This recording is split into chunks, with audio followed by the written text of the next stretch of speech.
Quand tu as compris qu'un corps était identique, que ce soit un sportif de haut niveau ou un sédentaire dans le fonctionnement, qui sépare ta voisine de Dan Carter, c'est juste que Dan Carter, il gagne sa vie avec le rugby, avec le sport, tu vois. Ta voisine, non. Et même pour des athlètes de haut niveau, que ce soit en sport co, en sport collectif, si tu n'es pas capable d'écouter ton athlète et que tu suis juste ta planif, le mec, tu l'envoies dans le mur. Et je pense que le bœuf à bas, c'est ouais, vas-y, t'inquiète. Tu vois, assume ce que tu lui demandes. Ouais. C'est pas vas-y, mais c'est vas-y, t'inquiète. Non, me dis pas, t'es sûr que si tu viens me chercher et que tu me demandes de t'occuper de toi, oui, je suis sûr. Si je suis pas sûr, je travaille pas avec toi. Ou si je suis pas sûr, je fais pas ce travail. Mais du coup, influenceurs sur les réseaux sociaux, c'est les gens qui ont les belles voitures, les vêtements hors de prix et qui sont devant des spots incroyables, tu vois. Mais t'influences quoi là, cousin? T'influences rien du tout.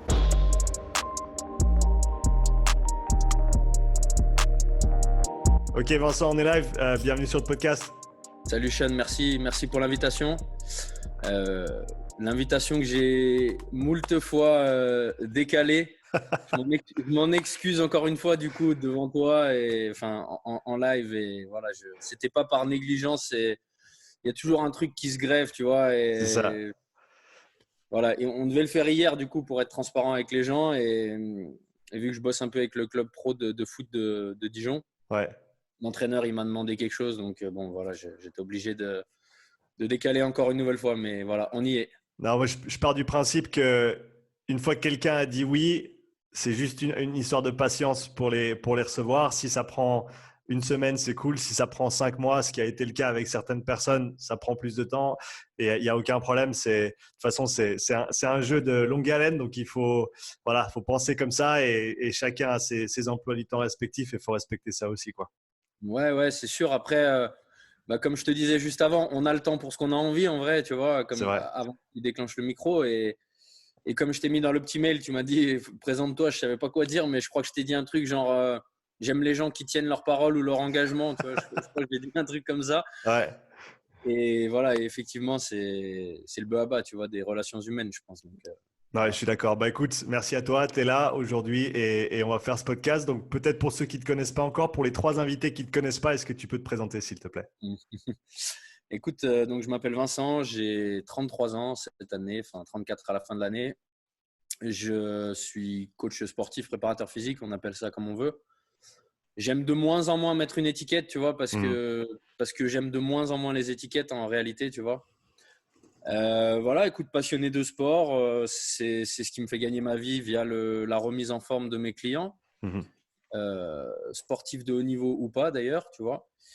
Et puis à part ça, j'essaye voilà, d'être à la fois un épicurien, un curieux de beaucoup de choses. J'ai ma propre salle donc depuis 8 ans qui était en free access pendant 6 ans Mhm. et que j'ai remis en juste salle privée de coaching. Si tu veux, on développera après les pourquoi du comment, mais Mhm. Mhm. voilà, donc pour resituer un petit peu, voilà, coaching, sportif de haut niveau, gens normaux, même si le terme est péjoratif et j'aime pas ça. Voilà, et donc je suis enfermé toute la journée dans ma salle. J'adore, j'adore. Pour repartir sur une chose que tu as mentionnée, l'idée de label ou de titre, le coach, le préparateur physique, c'est vrai que c'est des termes qui sont un petit peu… ça se croise, ça s'entrecoupe. Il y a des situations où tu peux dire l'un et l'autre. Enfin, Mhm. c'est intéressant. Je parlais avec Jérôme qui fait le podcast biomécanique. Je ne sais pas si tu as déjà… Ouais, si, j'ai vu. Et on parlait de ça justement et il me disait, voilà, c'est quoi la différence entre un coach et un préparateur physique? Pour moi, la différence, elle est légère. Dès le moment où une personne a un objectif de performance sportive, à partir de ce moment-là, tu peux techniquement te considérer comme préparateur physique. Et c'est là où on va dire, je tire la ligne ou je mets la ligne dans le sable, mais c'est arbitraire et ça bouge, quoi. Comment toi, tu vois la chose sur ces différents termes? En fait, moi, je te dirais bien que, bah, pour resituer un petit peu au tout début, quand j'étais donc en STAPS, en fac de sport, j'y suis allé pour être préparateur physique, si tu veux. Donc, et moi, préparateur physique en face, à l'époque, je mettais forcément au niveau. C'était égal au niveau, tu vois. Mhm. Et en l'occurrence, égal top 14, parce qu'à l'époque, je pratiquais le rugby un petit peu quand j'étais à la fac. Et je trouve que d'un point de vue possibilité de développement des qualités physiques, le rugby est un peu supérieur aux autres sports, tu vois, dans la possibilité donnée, exploiter vraiment un spectre très large, tu vois. Et du coup, j'ai un peu arrêté mes études de manière abrupte parce que, à force d'envoyer des CV qui ne revenaient quasiment à chaque fois sans réponse ou que des réponses négatives, je me suis dit, bon, bah, fuck, je ne serai jamais préparateur physique en top 14. Alors, je te l'accorde, avec du recul, je ne m'y suis pas pris de la bonne manière. C'est-à-dire que moi, ce que j'ai fait, j'avais envoyé des CV au Stade Français, au Stade Toulousain en disant « Salut, est-ce que vous avez besoin de moi ?» en gros, tu vois. Ouais. Évidemment, ils n'avaient pas besoin de moi. Évidemment, ils ne m'attendaient pas, tu vois. Si tu devais le refaire, tu prendrais quel chemin?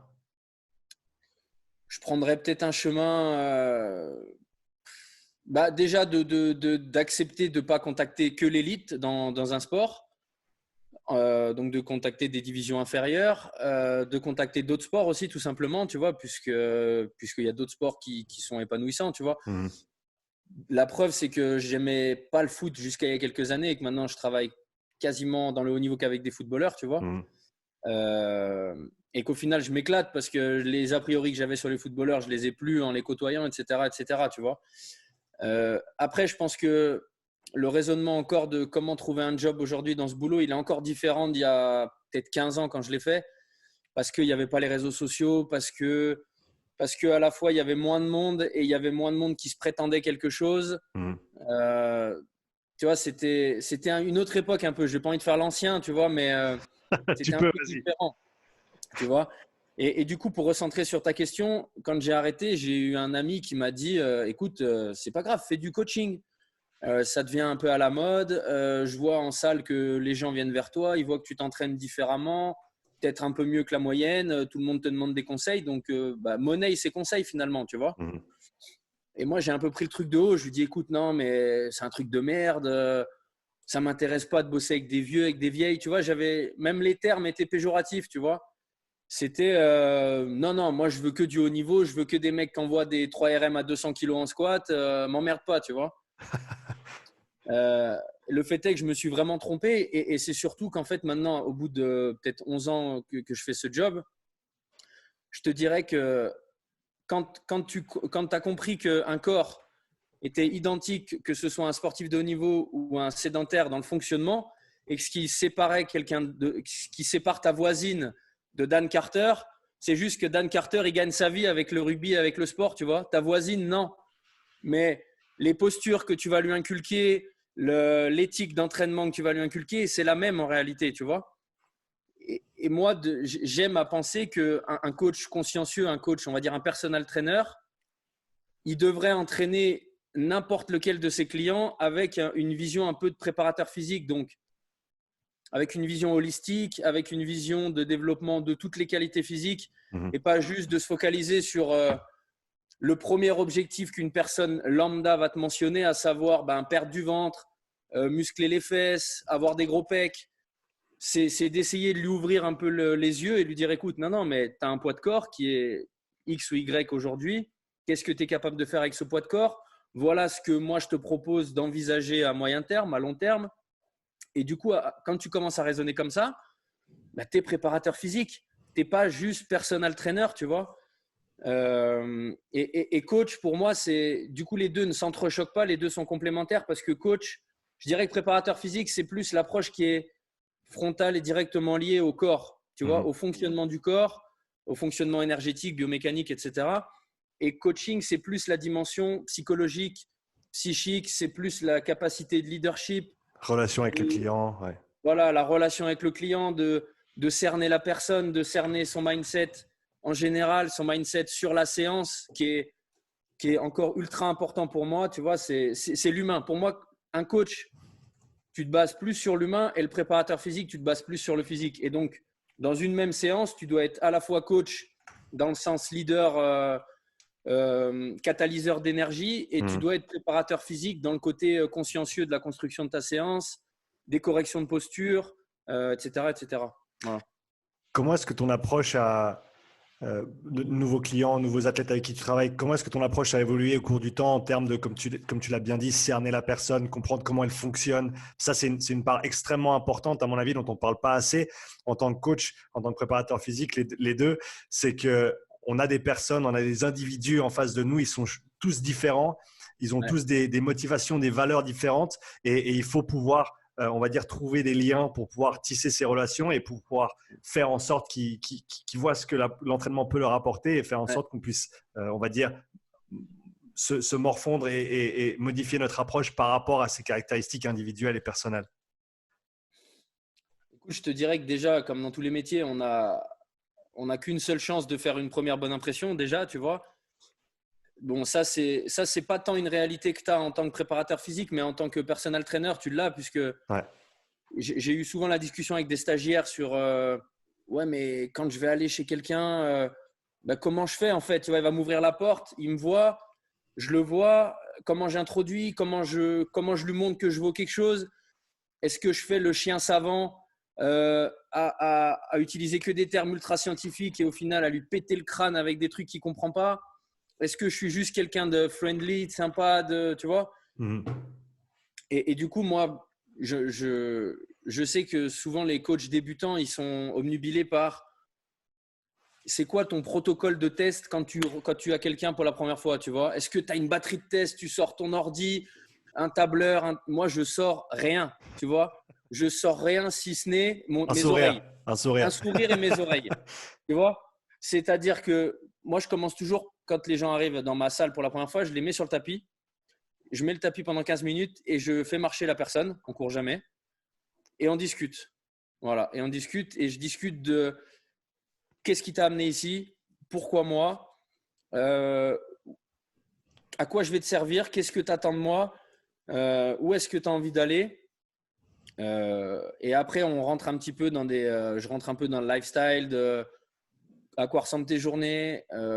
Bon, évidemment, les antécédents sportifs, les antécédents médicaux, mais ça, c'est tellement évident que c'est même inutile d'être mentionné, tu vois. Mais c'est plutôt qui tu es humainement. Et ça arrive que des fois, à la première séance, au bout d'un quart d'heure, les gens parfois pleurent, tu vois, parce ils en ont tellement gros sur eux, tu vois, que déjà, tu es un peu une délivrance, tu vois. Ils ont l'impression d'être déjà arrivé quelque part, tu vois. Ouais, et souvent, de faire ce premier pas, pour certaines personnes, c'est un pas qui est énorme. C'est une barrière énorme à franchir. En gros, c'est dire dans un sens, j'ai besoin d'aide, j'ai besoin que quelqu'un m'accompagne, j'ai besoin, voilà. Et rien que ça, c'est une étape qui est gigantesque pour beaucoup de personnes. C'est 50% du boulot. Moi, ce que je dis souvent aux gens, tu vois, avant-hier, j'ai eu une dame pour la première fois, 67 ans. Donc elle était un peu angoissée, elle s'est dévalorisée pendant une demi-heure de mais je suis nul, je suis vieille, je suis foutu, j'ai rien fait depuis 15 ans, etc., etc. Et je lui dis non, mais là 50% du travail il est fait déjà. Considérez que vous avez déjà fait la moitié du boulot, à savoir arrêter de repousser le moment où vous allez m'appeler, prendre contact, venir à la salle. Donc un environnement qui est pas familier, qui est presque intimidant, tu vois. Et déjà là, il faut être capable de rassurer. Et je pense que la première qualité qu'un coach, qu'un personal trainer, qu'un préparateur doit avoir, c'est l'empathie et c'est l'écoute.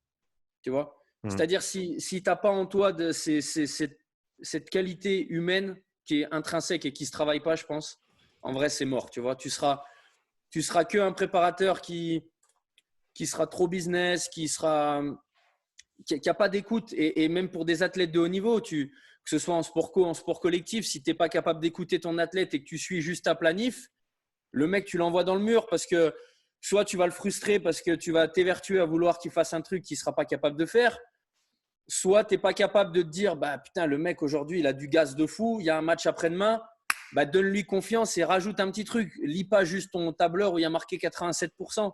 Si 92% ça passe et que tu sens que ça va le mettre bien, et ben mets-le bien. Tu vois. Et ça, c'est l'expérience un peu qui te le donne, je pense. Tu vois, et définitivement, moi, je me détache de plus en plus de. Je ne sais pas si tu as vu Game of Thrones, mais la phrase You know nothing, Jon Snow, tu vois. En vrai, c'est ça, tu vois. Tu sors de la fac, tu as ton diplôme, que ce soit un DUG, un doctorat. You know nothing, tu vois. Tant que tu n'as pas eu des dizaines, des centaines de clients, tu sais rien. Mhm. Et tout ce que tu sais grâce à l'expérience. Et définitivement, c'est les relations humaines qui m'apprennent à chaque fois le plus sur mon boulot, tu vois. Ouais, c'est l'humain d'abord, C'est l'humain d'abord. le programme vient ensuite. Le Et programme vient après. Alors ouais, après, encore plus en personal training, tu vois. Parce qu'en personal training, surtout sur des gens débutants, même si tu es le plus mauvais des coachs, mais que la personne est vraiment rookie à 100%, elle va progresser, c'est tu clair. vois. Ouais. Donc même sans planif, même en étant très mauvais, tu vas faire progresser les gens. Sauf qu'après, ben, soit ils vont se blesser, soit ils vont stagner. Donc tu vas vite lasser les gens, tu vois. Mais je dirais qu'au tout début, non, les gens ils viennent avant tout pour passer un bon moment, pour être encadrés, pour être écoutés, Mhm. tu vois. C'est ça. Et après, les sportifs de haut niveau, c'est autre chose parce qu'il faut quand même ben voilà, tenir compte suivant le sport de la saison, de la planif, de périodiser un petit peu, tu vois. Mais même avec le sport de haut niveau, moi je pense que on sous-estime, on donne trop d'importance. Tu vois, Fred Marcerou, il a mis une story hier ou avant-hier qui m'a fait rire avec un chien balèze bodybuildé, je sais pas si tu as vu. Ouais, ouais, ouais. Un chien avec des lunettes, tu vois. Et en gros, c'était il y a 20 ans, les prépas, c'était des mecs stéroïdés qui te chargeaient la gueule et qui s'envoyaient en l'air, tu vois. Et maintenant, c'est des mecs derrière un ordi qui n'ont jamais fait un bench à 80 kilos, tu vois. Ouais, ouais, ouais. Et peut-être qu'avant, c'était moins scientifique, mais je pense pas que ça sortait des moins bons athlètes, Mhm. tu vois. Ouais, il faut les deux. Il faut les deux. Mais c'est clair qu'il ne faut pas mettre le chat avant les bœufs, à mon avis. Et c'est comme tu l'as dit, au cours de ta carrière, tu as évolué vers une approche qui est plus centrée sur la personne, sur l'individu, Ouais, sur la relation. Et je me vois faire le même cheminement où c'est vraiment la personne qui est en face de moi qui compte le plus, bien plus que le programme qu'on va faire, surtout dans un format personal training, par exemple. Et je me trouve même de plus en plus à donner énormément de responsabilité et de choix à la personne en fait sur ce qu'on va faire et comment on va le faire, parce qu'au final le squat, que tu le fasses en split, que tu le fasses en gobelet, que tu le fasses avec une barre, le squat il va faire son boulot de squat. Et si la voilà. personne elle préfère X plutôt qu'Y, et ben autant qu'elle s'éclate pendant qu'elle est avec toi et puis qu'elle fasse des progrès en même temps, quoi. Ben ouais, parce que tu fasses une flexion de hanche et de genou avec un gobelet, avec une petite cuillère, avec une barre, tu fais une flexion, tu vois. Et je te dirais même que si la flexion elle est pas bonne, avec un crayon de papier dans les mains, bah, elle sera bonne avec rien d'autre, tu Mmh. vois. Et souvent les gens, et souvent de plus en plus, tu vois, à l'échauffement, quand je dis à la personne, je pense, admettons, on fait du bench incliné aux haltères, je lui dis, bah, tiens, prends les 10 et échauffe-toi. Et il en fait 11, 12, il me dit, tu me dis quand j'arrête. Et je lui dis, t'arrêtes quand tu sens, on s'en fout, c'est de l'échauffement, tu vois. C'est cherche un afflux sanguin, cherche une sensation, cherche une connexion avec le groupe musculaire. Mmh. Et alors que peut-être il y a 8 ans, j'aurais été à côté du mec, 7, 8, ok, on pose, tu vois, en me disant, bon allez, on fait une gamme montante, on fait 12, on fait 8, on fait 6, on s'en fout, tu as fait 15, tu as fait 13, on s'en branle, tu vois, C'est ça. parce que après, avec l'expérience, tu sais que ça va rien changer, Ouais, tu vois. ouais, au final, c'est ça. C'est tant que tu arrives entre 5 et une répétition en réserve, c'est bien, c'est bon. C'est bien, Ouais, c'est bien. c'est pareil, quand les gens ils me posaient, exactement comme toi, au début, c'était vraiment, tu avais tes reps sur le papier, tu avais tes temps de repos, machin. Et maintenant, c'est ouais, alors vas-y, prends cet haltère là, parce qu'à la jugeote, ça a l'air pas mal. Je fais combien de reps? Bah, je sais pas. Vas-y. Et puis quand ça devient dur, bah, tu t'en fais encore une ou deux, puis tu arrêtes juste avant la fin, et puis on est bien. Et puis on enchaîne. Voilà, voilà. Et puis tu te sens, et toujours le comment tu te sens, C'est toujours ça, c'est le, ça. t'as senti là ici? Non, bon, ben on recommence, tu vois. Et T'as toujours été comme ça, à poser beaucoup de questions, ou est-ce que c'est quelque chose qui t'est venu au fil du temps? non, je pense que j'ai toujours été comme ça. J'ai toujours. Parce qu'en fait, je pense vraiment, j'aime vraiment ce métier-là pour les interactions, tu vois. J'aime ce métier parce que si tu as 11 clients dans la journée, tu as 11 profils différents Mhm. avec, avec 11 objectifs, avec autant de, tu vois, de diversité.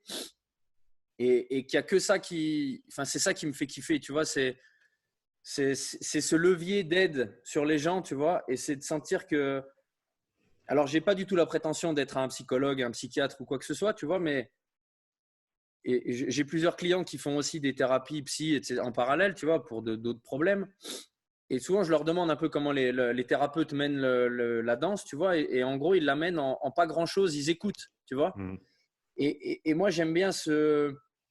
tu parsèmes un peu, tu vois, des phrases qui des fois vont mettre les gens le nez dans leur caca, tu vois, et pour qu'ils se disent ah ouais, c'est vrai, putain, ah ouais, t'as raison, tu vois. Et c'est ça que j'aime, tu vois, c'est discuter avec les gens, c'est leur montrer que bah, parfois ils se méprennent un peu, ils font fausse route. Euh, et ouais, vraiment, ce que j'aime, c'est moi, les coachings où je suis le plus triste, c'est les coachings où j'ai des. Bon, c'est souvent les débuts où le client est pas bavard, où le client parle pas, où je m'emmerde parce que en vrai, le truc le moins intéressant quand tu es coach, c'est de compter les temps de récup et de compter les reps. Ouais. C'est nul à chier, ça, tu vois, c'est pourri. Et de plus en plus, moi, je tends vers le. Et j'en avais parlé avec Raph de l'atelier Fit, Mm. Raphaël P, je sais pas si tu vois qui c'est. Ouais, bien sûr.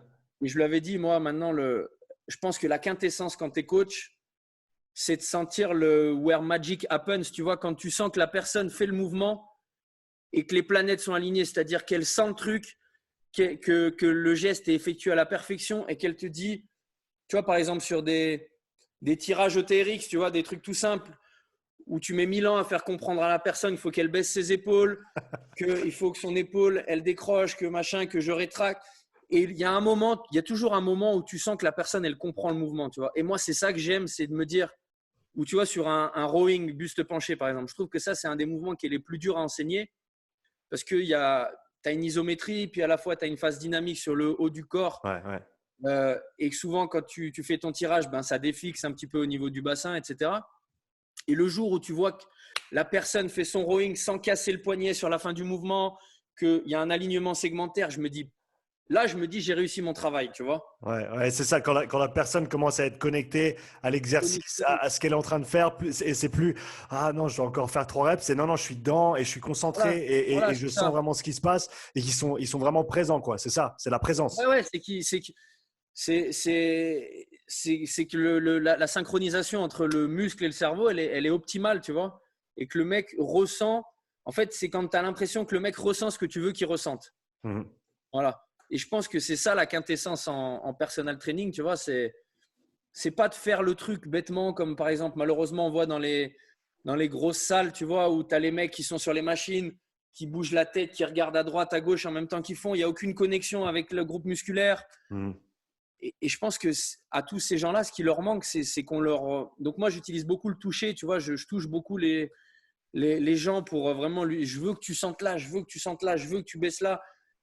Tu vois, sur le rowing, j'ai pas de problème à mettre le poing au milieu du dos et à appuyer tant que le mec il m'aura pas mis un Mhm. bon tonus, tu vois, thoracique. Et c'est ça que j'aime, tu vois, c'est éduquer les gens à ressentir ce que je veux qu'ils ressentent. À part les personnes très introverties qui, comme tu as dit, sont des fois assez difficiles à lire et avec qui communiquer, quels ont été tes plus Écoute, gros. je bois du Volvic fraîche, je sais pas si les gens vont. Tu Je vas te viens de faire, m'entraîner. tu vas te faire assassiner. Ouais, mais je préfère anticiper. J'ai mangé qu'une banane et j'ai fait une grosse séance. Et je me dis, allez, il y a 20 grammes de sucre là-dedans, ça va pas me tuer. Allez, t'es ambitieux, mais je pense que ça va passer. Ouais, donc Ouais. à part avec les personnalités un petit peu, même pas difficiles, mais encore une fois, je pense les gens qui sont très très introvertis, qui communiquent très très peu. T'as beau poser des questions, t'as beau demander, des fois t'as vraiment, faut leur tirer les verres du nez, un truc de fou. Ça m'est arrivé une ou deux fois. À part dans ces conditions-là, quels ont été pour toi tes plus gros challenges en termes de coaching jusqu'ici? Euh, Tout confondu, sportif, non sportif. Ouais, ouais. Ouais. Bah, je te dirais que le premier, c'était juste. J'étais encore, j'étais encore à la fac, mais j'avais pas fini. Et il y a un nageur dijonnais, Charles Rosoy, il s'appelle, qui était nageur valide et qui a eu un accident de moto et Hmm. donc a eu une désinsertion du nerf radial, donc paralysie du bras gauche. Et du coup, qui s'est relancé et puis qui a voulu lancer une carrière paralympique pour les JO de Londres en 2012. Voilà. Et donc, il m'a contacté peut-être un an avant les Jeux. On est allé boire un café dans un McDonald's, je m'en souviens. Et il m'a dit, écoute, voilà, c'est le challenge de ma vie. Est-ce que t'en es, quoi, tu vois? Et quand un mec il te dit ça, ben, la responsabilité, elle est lourde, tu vois, surtout quand j'avais pas fait grand-chose. Je m'étais occupé d'un judoka international, du pôle espoir de rugby de Dijon, mais c'est tout, tu vois. Et il te dit, est-ce que t'en es, tu vois? Et j'ai dit oui. Et du coup, ben, ça s'est bien passé parce qu'il a gagné la médaille d'or. Donc, je ne m'attribue pas du tout les lauriers, tu vois, même si ça te crédibilise aux yeux des gens et que tu prends confiance en ton travail, tu vois. Mais c'était un gros challenge parce que handisport, parce que natation. Donc, deux facteurs que je ne maîtrisais pas. Comment tu as approché ça? Comment est-ce que tu es rentré dans ce monde qui est complètement nouveau pour toi et comment est-ce que tu as appris? Comment est-ce que tu t'es développé là-dedans? Bah alors après la natation, j'étais vaguement familier parce que quand tu sais à la fac, on a eu un cycle natation, donc on a eu beaucoup de cours sur l'activité physique en elle-même, tu vois, et ce que ça implique en filière énergétique, en déplacement, etc., etc. Après, c'est quand même un paramètre différent parce que quand tu nages avec un seul bras, bon, c'est autre chose. Donc, il a fallu en fait partir du principe, enfin, je me disais bon, les exercices que j'aimerais lui faire, c'est ceux-là pour engager tel muscle, développer telle chose, comment prendre cet exercice et l'adapter à son handicap finalement, tu vois. C'était un peu ça, donc je le faisais un peu en collaboration avec un médecin de la Fédé handisport. Mais j'y suis allé à tâtons, sincèrement, j'y suis allé on essaye et on voit si ça passe, tu vois. Donc on était forcément sur beaucoup de mouvements unilatéraux, mais par exemple pour ses pectoraux, il y avait toujours dynamique sur le bras droit et sur le côté gauche, on fonctionnait en isométrie, donc soit avec un élastique sur le côté opposé, tu vois, où il essayait d'opposer une petite résistance, ou alors moi j'essayais d'appuyer dans son bras avec ma main juste pour qu'il y ait une petite contraction, synchronisée côté gauche, côté droit, tu vois. C'était que des petites choses comme ça, on adaptait, on a beaucoup chargé les jambes évidemment puisqu'il était valide et que ça pouvait bien se passer. Écoute, voilà, on a fait comme ça. Après, je te dis, je sais pas si j'ai tout fait correctement, mais quand le mec gagne la médaille d'or, ben, dans ta tête, tu te dis que les choses se sont faites correctement, tu vois. Ouais. Après ça, du coup, bah, ça m'a ouvert les portes de la Fédé. J'étais un peu préparateur référent de la Fédération handisport globale. Donc ça, c'était un de mes premiers défis majeurs, je dirais, tu vois. Après, en défi en client lambda, voilà, j'ai fait perdre 45 kilos à un mec. C'était une belle fierté parce que le mec faisait 175 kilos, introverti, il arrivait à la salle, il regardait par terre, il disait bonjour sans que personne puisse l'entendre, très peu de confiance en lui, enfin triste, tu vois, tu sens le mec qui transporte de la tristesse toute la journée, tu vois, du mal-être, de la tristesse, et donc ça, c'est des beaux défis, je trouve, tu vois, et ça, pour moi, c'est un défi équivalent à un mec qui gagne une médaille d'or. Parce qu'un sportif de haut niveau, tu es un pourcentage dans le rouage, tu vois. Pour ce mec-là dont je te parle, j'étais son issue, tu vois, j'étais sa solution, tu vois. Et voilà, et quand tu sens le mec qui lève un peu la tête quand il arrive à la salle, qui dit bonjour en parlant plus fort, qui s'habille différemment, qui bouge différemment, qui passe de je parle jamais pendant la séance à je pose une question, je pose deux questions, je rigole, je dis bonjour à une femme quand je la croise, tu vois, des trucs. Tu te dis ça n'a pas de prix, tu lui as changé sa vie, tu vois. Et on est des game changers, on est des life changers, tu vois. Et ça c'est des défis que j'aime, tu vois. Et après, peut-être quand j'ai travaillé aussi avec Nabil Fekir, le footballeur de l'Olympique Lyonnais. Bon, là, c'était le défi principal, c'était, comme je t'ai dit tout à l'heure, on a qu'une seule chance de faire une première bonne impression. Et en gros, on m'a appelé, on m'a dit écoutez, monsieur Fekir aimerait faire un essai avec vous. Est-ce que vous êtes OK? Ouais, je suis OK, d'accord. Donc voilà, pas de téléphone portable, etc. Rien, secret. Et en gros, tu arrives, donc j'ai fait la route jusqu'à Lyon et tu te dis bon, bah voilà, il faut que je lui fasse une séance. Mais c'est dur quand tu fais une séance à un athlète que tu connais pas, que tu connais pas ni ses attentes, ni ses blessures. Enfin, tu vois. Ouais. Et en gros, tu te dis, ben, comment je fais? Tu vois, je lui fais une séance trop dure, pas assez dure. Alors moi, je te dirais que j'aurais tendance à faire toujours un peu plus dur que la moyenne, tu vois, un peu plus dur et peut-être montrer des choses que, voilà, des exercices où je me dis, il y a de fortes chances qu'il ait jamais vu, tu vois. Ouais. Voilà, mais donc ça, c'était c'était peut-être un peu stressant parce que c'est pas n'importe qui. Tu te dis, ben, imagine s'il se blesse pendant la séance, Tu comment l'as ça va se abordé comment du passer? coup cette séance? Comment tu l'as structurée? Comment t'as approché la personne? Ben, la personne, je l'ai approchée avec ma façon d'être globale. Après, c'est quelqu'un qui est assez introverti et timide, donc et réservé. Donc, tu sais, quand je te disais que quand tu dialogues, tu prends les informations visuelles, les tics de visage, etc. C'est pas, tu sais, les mecs de ce calibre, je dirais, c'est pas des mecs qui vont montrer grand chose, tu vois, surtout quelqu'un qui connaît pas. Donc, tu peux pas t'en référer à des tics, à des mimiques de visage. Tu es obligé de dire, bon, ok, ça va, tu vois. Donc, je me souviens, on avait fait un petit échauffement cardiovasculaire. Après, peut-être que je lui avais fait un petit coup d'échauffement russe pour faire un échauffement un peu isolé, ischio-quadri, pour être sûr, tu vois, parce que tu as toujours le doute de si je lui pète un ischio, comment on fait, quoi, tu vois. C'est le drame, tu vois. Ouais, c'est clair. Et donc, je sais plus, je crois qu'on avait fait un peu de renforcement, un petit circuit abdos. On avait fait, j'avais dû lui faire un intermittent un peu mixé, travail d'appui, boxe, un petit circuit training un peu à haute intensité, tu vois.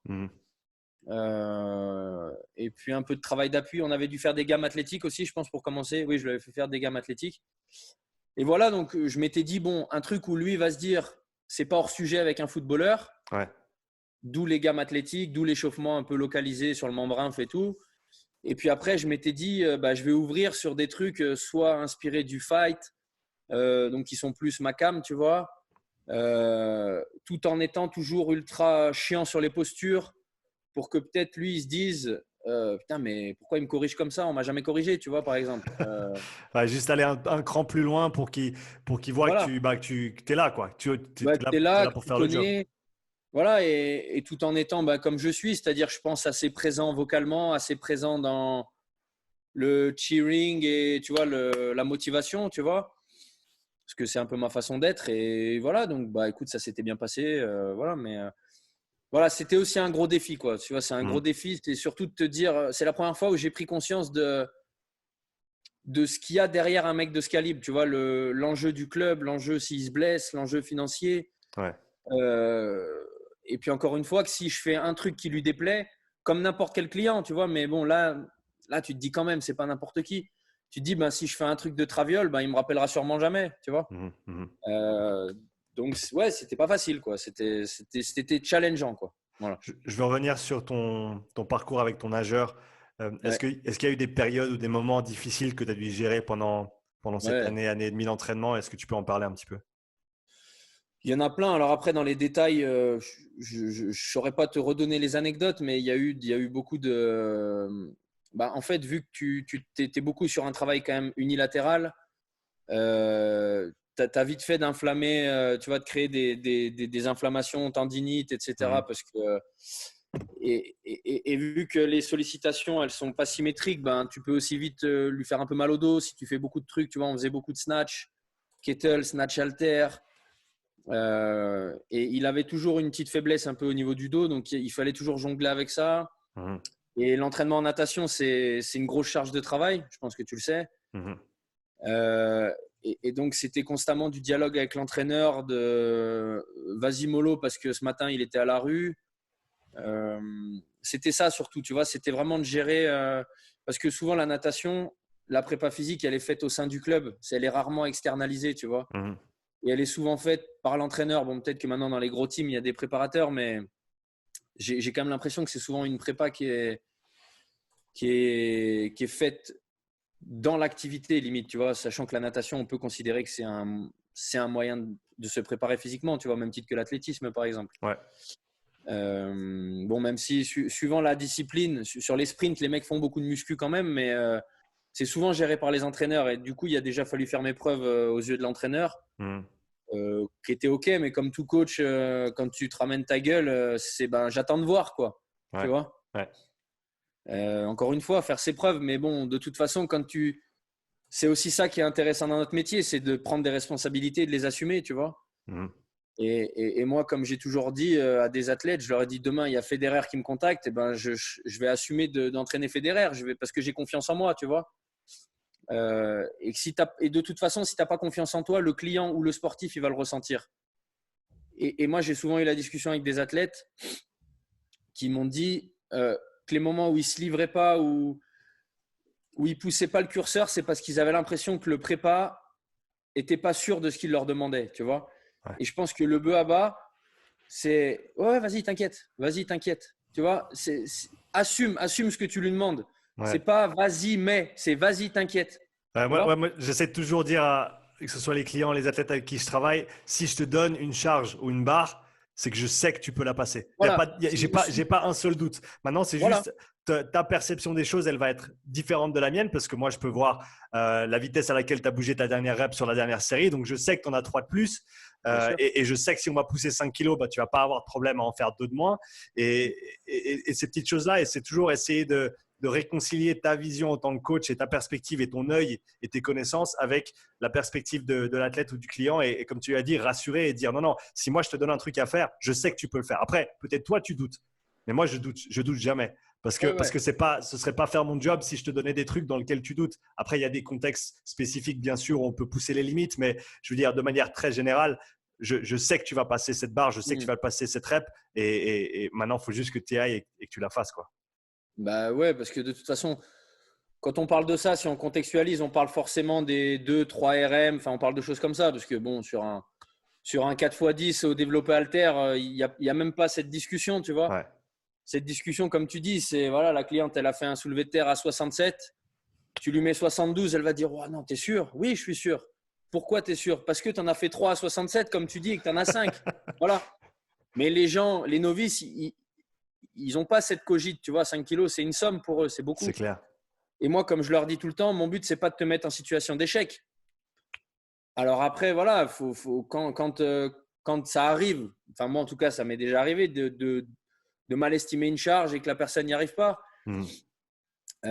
Mais c'est souvent quand la personne est débutante et qu'elle n'est pas capable de maintenir ses postures que ça échoue. Sur un athlète confirmé, sur un RM, on se trompe rarement. Au pire, le mec va dégueulasser un peu le lift, mais bon, voilà, la finalité sera qu'il aura passé la barre, tu vois. Mhm. Ce que moi, j'autorise pas sur des clients novices, tu vois. J'autorise pas de dégueulasser voilà. Comme je pourrais me l'autoriser pour moi ou pour mes potes quand on s'entraîne, vas-y, tu remontes un squat un peu avec le dos rond. Bah, s'il y a 2,20, il y a 2,20, tu vois. If he dies, he dies, tu vois. If he dies, he Euh, dies. mais sur des novices, non, ça n'existe pas. Et voilà, quand je dis à la personne, vas-y, c'est vas-y. Je crois que j'ai digressé un peu, mais voilà. Donc, ma principale difficulté, je dirais, avec le nageur, c'était de faire mes preuves avec l'entraîneur, de lui montrer que mes séances n'allaient pas impacter négativement les siennes. Mhm. Parce que quand tu es préparateur physique d'un sportif quel qu'il soit, tu t'insères dans une hiérarchie. Et moi, je considère que le coach de l'activité, c'est le boss, tu vois. C'est le boss et que c'est lui qui doit. C'est lui qui te fait ses feedbacks, tu vois. Ben, mon mec, il avance pas, mon mec, il avance, putain, il a du gaz. Donc voilà, tu t'en réfères à ça. Et après, à chaque fois, c'est un saut dans le vide. Hein. C'est un saut dans le vide parce je pense qu'il faut avoir conscience quand tu es préparateur physique que si ça se passe mal, c'est souvent de ta faute.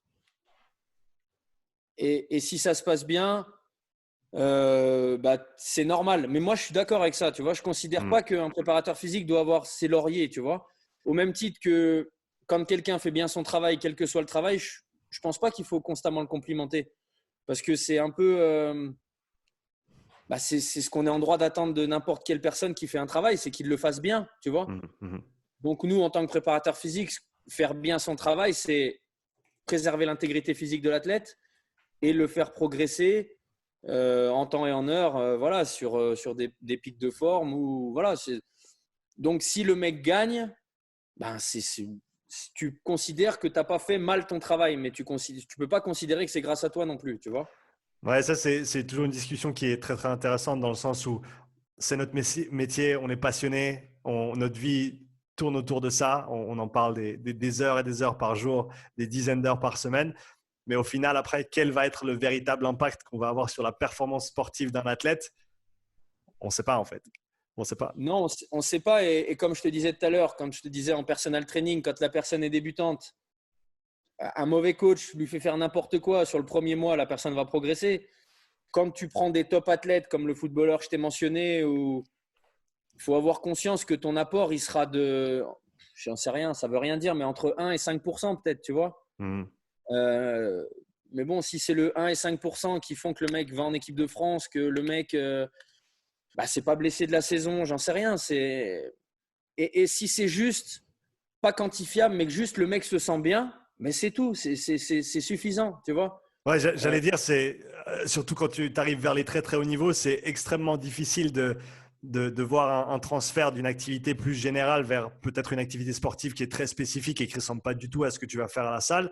Et donc à ce moment-là, en fait, surtout si l'athlète est déjà très très bien développé, ton job c'est déjà de pas do no harm, de limiter la casse, de faire en sorte qu'il n'y ait pas de soucis dans la salle, quitte à ce que des fois les exercices soient un petit peu plus entre guillemets bateaux qu'ils ne pourraient l'être pour un athlète qui est en plein développement, parce qu'en fait au final est-ce que rajouter 2 kilos sur son squat, sur son 1RM, ça va vraiment faire en sorte qu'il gagne le match pendant le week-end si c'est un joueur de foot, un joueur de rugby ou autre. Donc c'est toujours faut toujours prendre ces choses-là avec des pincettes et bien penser avec qui tu travailles et quel est ton rôle dans cette aventure, quoi.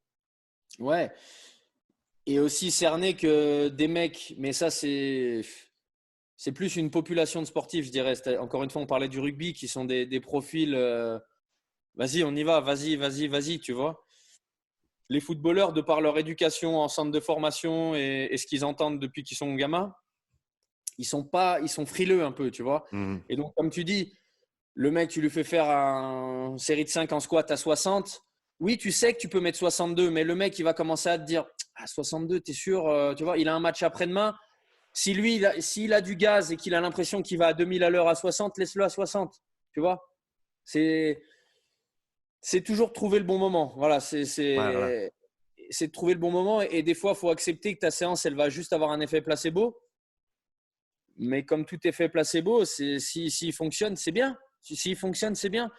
Si le mec arrive sur le terrain en se disant qu'il est un assassin, il est un assassin, c'est super, tu vois. Et parfois, même si c'est un sportif de haut niveau, il va juste vouloir un peu discuter avec toi, pas être avec ses coéquipiers, pas être avec son entraîneur et pas juste charbonner comme un malade aussi, tu vois. Ouais, je pense qu'il y a une grande part d'éducation aussi. En tout cas, moi, je vois en travaillant gentiment avec de plus en plus de personnes qui évoluent dans le sport ou qui sont sportifs soit amateurs, soit de plus haut niveau. Il y a une grande part d'éducation aussi que nous, on doit apporter du fait que voilà, tu as peut-être des athlètes. Moi, je sais par exemple avec les gars avec qui je travaille au rugby, ton entraînement, ta préparation physique complémentaire au rugby en hors saison et en saison, c'est même pas le même monde, c'est pas le même univers. Mais les mecs, ils savent pas simplement, ils n'ont pas été enseignés, ils n'ont pas eu accès à cette information. Ils ont dit ça c'est un programme pour le rugby, donc je vais le faire 12 mois de l'année. Mais au final, il y a cet élément de voilà. Peut-être essayer d'amener l'athlète à réfléchir un petit peu. OK, quelle est ta charge d'entraînement en hors saison? Quelle est ta charge d'entraînement en saison? Tu as pris 3 matchs d'affilée, 3 week-ends d'affilée, tu es cassé de partout. Est-ce qu'on va vraiment vouloir pousser un cycle de Smolov ce mois-ci? C'est des choses tout con, mais au final, qui joue énormément sur la longévité de l'athlète aussi. Ouais, sur la longévité, sur la fraîcheur.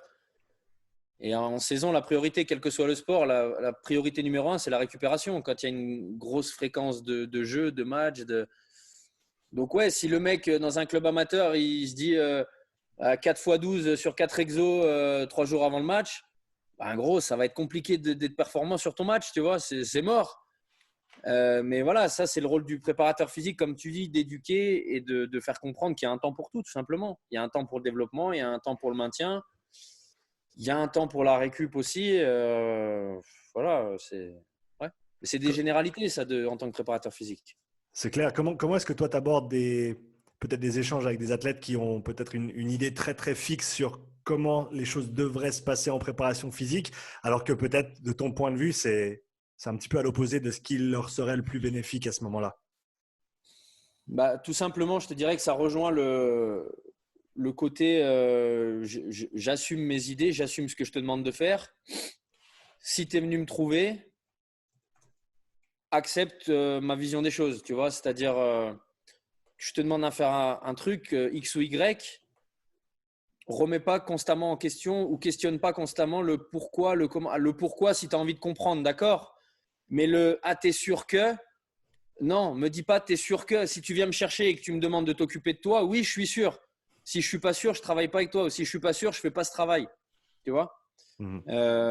Donc tu dis pas là, faut pas demander à l'athlète d'avoir des œillères et de pas avoir de recul sur ce que tu lui fais faire, mais c'est juste comme je t'ai dit tout à l'heure, laisse-moi le temps de te prouver que je suis bon Et si je suis bon, ben voilà, peut-être que du coup, ce que tu pensais avant être référent en termes de bon pour toi, et ben peut-être qu'après avoir travaillé avec moi, tu vas te rendre compte que d'autres choses sont. Alors après, ça m'arrive aussi de proposer des trucs et de me rendre compte que c'est pas adapté. Mais là, c'est à moi de me remettre en question. Mhm. Euh, mais voilà, moi, je pars toujours du principe que quand tu vas avoir un prestataire, quel qu'il soit, dans n'importe quel domaine, bah, la moindre des choses, c'est de lui faire confiance au début. Donc c'est d'accepter de laisser de côté tes croyances pour écouter cette personne et te faire un avis au bout de… De toute façon, il ne faut pas 10 séances pour se faire un avis sur quelqu'un. Il faut une, deux séances, je pense, tu vois. Encore une fois, parce que quand tu discutes avec quelqu'un, déjà, tu as un avis sur qui est cette personne, juste humainement. Et moi, je pense qu'un sportif ne devrait pas travailler avec un prépa s'il pense que humainement, ce n'est pas une bonne personne déjà. Tu vois. Mhm. Ouais, il doit y avoir cette connexion, il doit y avoir cette relation parce Il que faut. tu vas passer du temps avec eux, tu vas donner la responsabilité d'une part de ta performance, de ta vie, de ton corps à cette personne Ouais, et tu lui il faut donnes ton qu'il y ait… intégrité physique. C'est ça. Tu lui donnes et du coup, tu lui donnes aussi ton intégrité morale, enfin mentale, parce que si le mec, tu le mets à genoux avant chaque match, eh ben, il va se sentir comme une grosse merde pendant les matchs. Et c'est toi le responsable aussi, tu vois. Mhm. Et quand un mec fait un mauvais match, pas forcément à cause de toi, mais que le lendemain, le lundi, il discute avec toi, il faut que tu aies aussi la capacité à trouver les mots pour le rassurer, pour le laisser, le laisser on track, tu vois. Euh, et du coup, encore une fois, si le mec n'a pas cette capacité d'échange, ça ne peut pas marcher. Tu as beau être le meilleur théoricien du monde, tu as beau connaître toutes les programmations de la Terre, avoir lu tous les livres du monde, si humainement, tu n'es pas capable d'interagir avec ton athlète, tu vaux zéro pour moi. Je veux revenir sur quelque chose que tu as mentionné avant en termes de la place, la place du préparateur physique dans une organisation sportive ou au sein de l'aventure d'une athlète. C'est vraiment ça. En fait, on rejoint une aventure qui est déjà en cours. Il y a un athlète, il y a un coach ou des coachs du sport, souvent technique, tactique. Et il y a des fois un préparateur mental. Et je pense au début de ma carrière, en tout cas, tu arrives, avec tes grandes pompes et tu penses que tu es, t'es le roi du pétrole et que toi, c'est toi qui vas emmener la barque en fait. Mais en fait, plus j'avance, plus je me rends compte que tu montes dans un train qui est déjà en marche, qui a déjà Ouais. une direction qui est fixe. Tu vas pouvoir apporter ta pièce à l'édifice, mais au final, c'est pas toi qui va faire c'est pas toi qui va conduire le train. C'est pas toi qui va poser les rails. Ces choses-là sont déjà posées souvent et ton rôle à toi, il est en gros tu peux apporter quelque chose, bien sûr, tu peux faire une différence, mais il va falloir le faire dans le cadre dans lequel cet athlète évolue déjà. Tu vas pas pouvoir simplement tout faire à ta sauce exactement comme tu veux et il faut respecter ces contraintes. Comment est-ce que tu approches cet aspect-là de la préparation physique? Alors après, moi, j'ai jamais été préparateur physique référent dans un club pro, par exemple, en Mmh. salarié, hein, tu vois. J'interviens là actuellement, mais un peu en parallèle et je m'occupe pas spécialement de la prépa. Donc, j'ai jamais eu peut-être à m'en référer à… bon, à l'arrière, si, quand j'étais étudiant au pôle espoir à la fac, je m'occupais du pôle espoir de Dijon, de rugby, mais j'étais l'assistant préparateur, tu vois. J'avais un mec au-dessus de moi, Jean-Baptiste Paquet d'ailleurs, je crois qu'il est toujours à La Rochelle, je le mentionne parce que je l'aime beaucoup. Donc, c'était pas moi directement qui avait la responsabilité des mecs et des séances, même si moi, parce que j'ai ce tempérament-là, j'avais envie de… Si, vas-y, laisse-moi gérer, je connais, tu vois. Mmh. Euh, alors après, par contre, ouais, je suis vraiment d'accord avec ce que tu viens de dire, que tu montes dans un train et peut-être plus le niveau est élevé, plus le niveau du club est élevé, plus le wagon est long et plus ton siège il est petit, tu vois. Mmh. Et ça, mais ça, c'est comme dans une entreprise, en fait. Tu n'étais pas indispensable. L'entreprise, elle existait avant toi. Le club, il existait avant toi. Pense pas que, tu vois, à tout moment, tu dégages et le club sera encore là, tu vois. Mmh. On trouvera un autre mec, donc qui fera l'affaire ou pas, mais ouais, t'es un rouage, t'es un paramètre, tu vois. Euh, alors après, moi, j'ai quand même un peu ce caractère de dire, pas parce que je pense que je suis meilleur que les autres, mais j'ai envie à chaque fois de changer les choses. Tu vois, j'ai envie de, voilà, j'ai envie que, parce que encore une fois, je considère que si on vient me chercher, laissez-moi faire mon travail. Tu vois, laissez-moi faire mes preuves. Si ça marche pas, vous me dégagez. Mais si ça marche, eh ben, en tout cas, pour que ça marche, laissez-moi montrer ce que je sais faire. Laissez-moi gérer les mecs. Laissez-moi leur montrer des choses que vous n'avez jamais vues. Mais voilà, encore une fois, tout en gardant à l'esprit, et vraiment, ce n'est pas de la fausse modestie, que tu es personne. Tu vois, que ce n'est pas toi qui endosse la responsabilité du match, la responsabilité un 100 mètres en natation, ça va très vite. Tu vois, tu as beau penser que tu es le meilleur préparateur physique. Si le mec sur le plot, il pense au truc qu'il ne faut pas ou qu'il a un doute, eh ben ça va, c'est mort, la course, elle est morte. Tu vois, s'il a reçu un texto de sa meuf juste avant et que ça le met en vrac, eh ben c'est mort. Et ça, il ne faut jamais l'oublier que la performance, elle est multifactorielle. C'est le sommeil, c'est ce que le mec a bouffé la veille, c'est que le mec t'a dit qu'il y a 2 jours, il se sentait bien alors qu'en fait, il ne se sentait pas bien et que du coup, la séance, tu l'as fait alors qu'il ne fallait pas la faire. Tu vois, c'est plein de choses. Donc, c'est vraiment, fais les choses correctement toi, mais sans perdre à l'esprit que ce n'est pas pour ça qu'on va gagner. Ce n'est pas grâce à toi, tu vois. Tu as eu déjà des situations difficiles à gérer avec des coachs qui te faisaient intervenir, mais qui ne te laissaient pas la liberté nécessaire pour que tu puisses faire ton travail ou que tu puisses en tout cas établir les fondamentaux que tu jugeais être nécessaires pour faire avancer soit l'athlète, soit l'équipe? Encore une fois, non, parce que je travaille souvent avec des… Et même quand je travaille avec des athlètes en sport collectif, par exemple, je travaille avec des hockeyeurs de haut niveau depuis 3-4 ans l'été, mais ils viennent en hors saison et ils viennent en dehors de leur club, donc je m'en réfère à personne, tu vois, si ce n'est à eux. Donc non, je te dis, la seule fois où vraiment j'ai dû faire mes preuves et convaincre l'entraîneur, c'est quand je me suis occupé du nageur. Parce que voilà, on était en étroite collaboration, tu vois, mais sinon, non, j'ai jamais eu ce problème-là. Cet épisode est présenté par Strength Coach Network, la meilleure plateforme d'éducation et de développement pour les coachs et les préparateurs physiques. Strength Coach Network propose plus de 200 heures de contenu vidéo éducationnel présenté par des coachs à la pointe de la performance sportive tels que Dan Pfaff, Derek Hansen, Carl Dietz et Buddy Morris. Si tu cherches à améliorer tes connaissances et tes compétences, tu trouveras tout ce qu'il y a à savoir sur le développement de la vitesse, l'agilité, la pliométrie, l'endurance, la réathlétisation, la programmation et bien plus. Strength Coach Network te permet également d'échanger avec des centaines de coachs aux 4 coins du globe, du niveau amateur jusqu'aux plus grands coachs de NFL, NBA et MLB. Tu peux poser tes questions, répondre à des conversations engageantes et obtenir de précieuses informations auprès des leaders de la performance sportive. Strength Coach Network couvre également le développement de carrière pour les coachs. Si tu as besoin d'une critique de ton CV, dois te préparer pour un entretien ou si tu cherches des conseils de réseautage professionnel, visite strengthcoachnetwork.com/upside et reçois ton premier mois d'abonnement à moitié prix. Va maintenant sur strengthcoachnetwork.com/upside pour bénéficier de cette offre exclusive.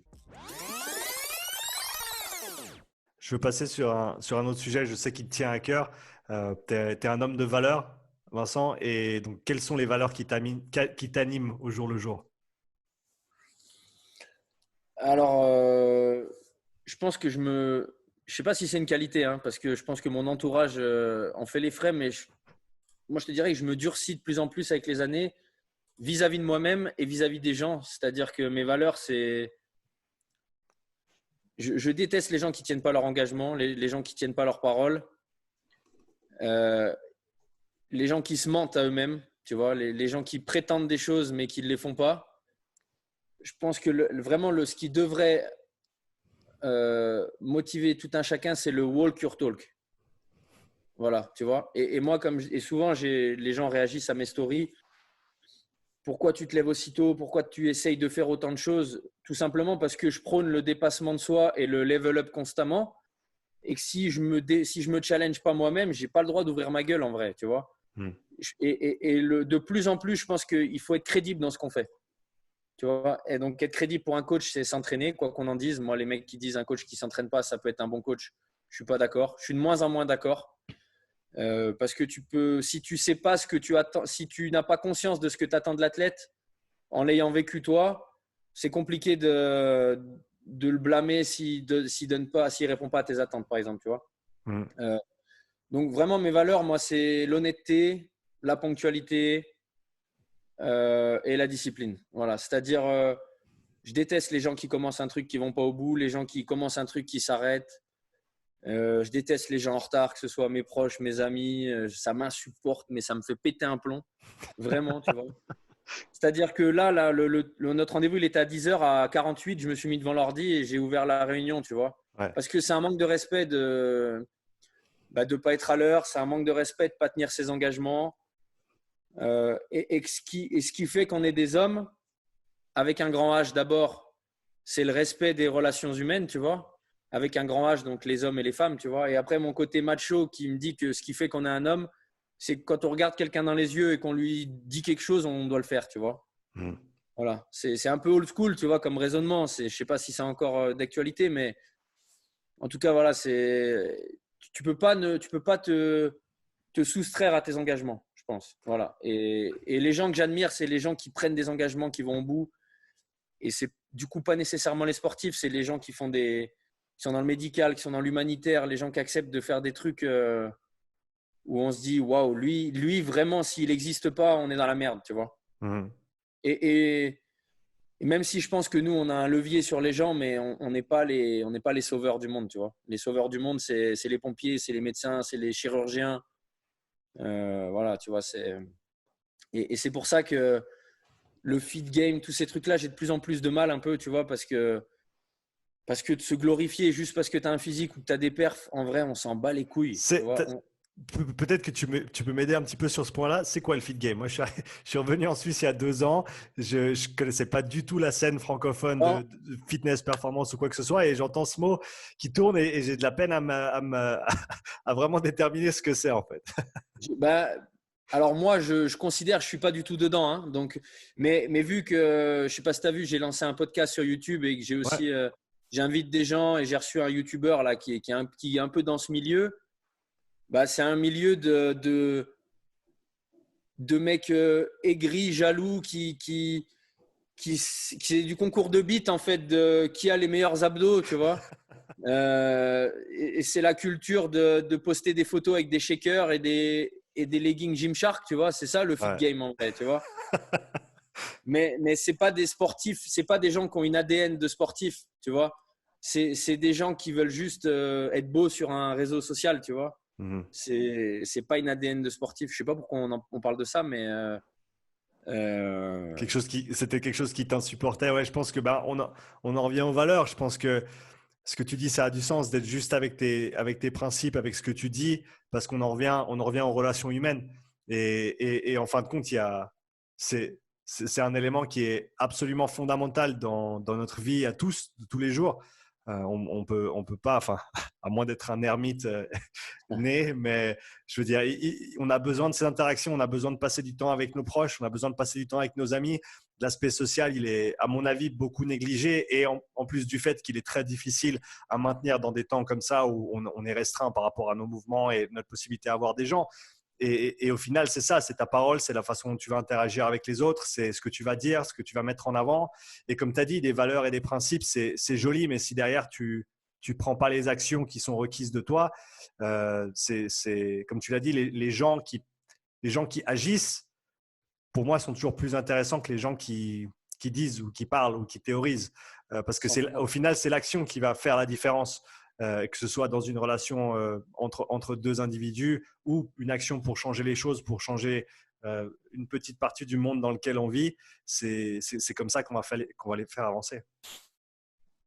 ah, il y a que, c'est ouais, bah, t'as tout résumé. Je sais pas ce que je peux rajouter de plus, c'est que non, mais c'est vrai. Enfin, après, je vais paraphraser, donc c'est pas utile, mais le comment dire. Tu vois, il y a le terme en ce moment d'influenceur qui est beaucoup utilisé, tu vois, Mmh. qui est et je connais pas l'étymologie exacte d'influenceur. Si on regarde sur Celui Internet, qui influence. voilà. Non, mais celui qui Lui ou influence. celle qui influence. Voilà. Ouais, mais du coup, influenceurs sur les réseaux sociaux, c'est les gens qui ont les belles voitures, les vêtements hors de prix et qui sont devant des spots incroyables, tu vois. Mais t'influences quoi là, cousin? T'influences rien du tout. Tu vois, tu confortes les gens dans le fait qu'ils ont une vie de merde, c'est tout. C'est tout ce que tu fais, moi, je pense, tu vois. Mmh. Influencer, Montrer c'est l'exemple. transmettre, c'est montrer l'exemple, tu vois. Et alors moi, à ma petite échelle, voilà, tous les matins, je montre que je me réveille à 5h15. C'est pas pour dire aux gens, regardez, bande de merde, je me lève plus tôt que vous, vous êtes en train de dormir. c'est juste pour dire aux gens, je m'inflige cette rigueur. Je m'inflige cette rigueur parce qu'il n'y a que ça qui me permettra d'avoir du temps dans mes journées, de faire tout ce que j'ai envie, de ne pas sortir la même phrase que tout le monde, à savoir j'ai pas le temps. Tu n'as pas le temps. Tu as juste trop dormi ce matin. C'est tout.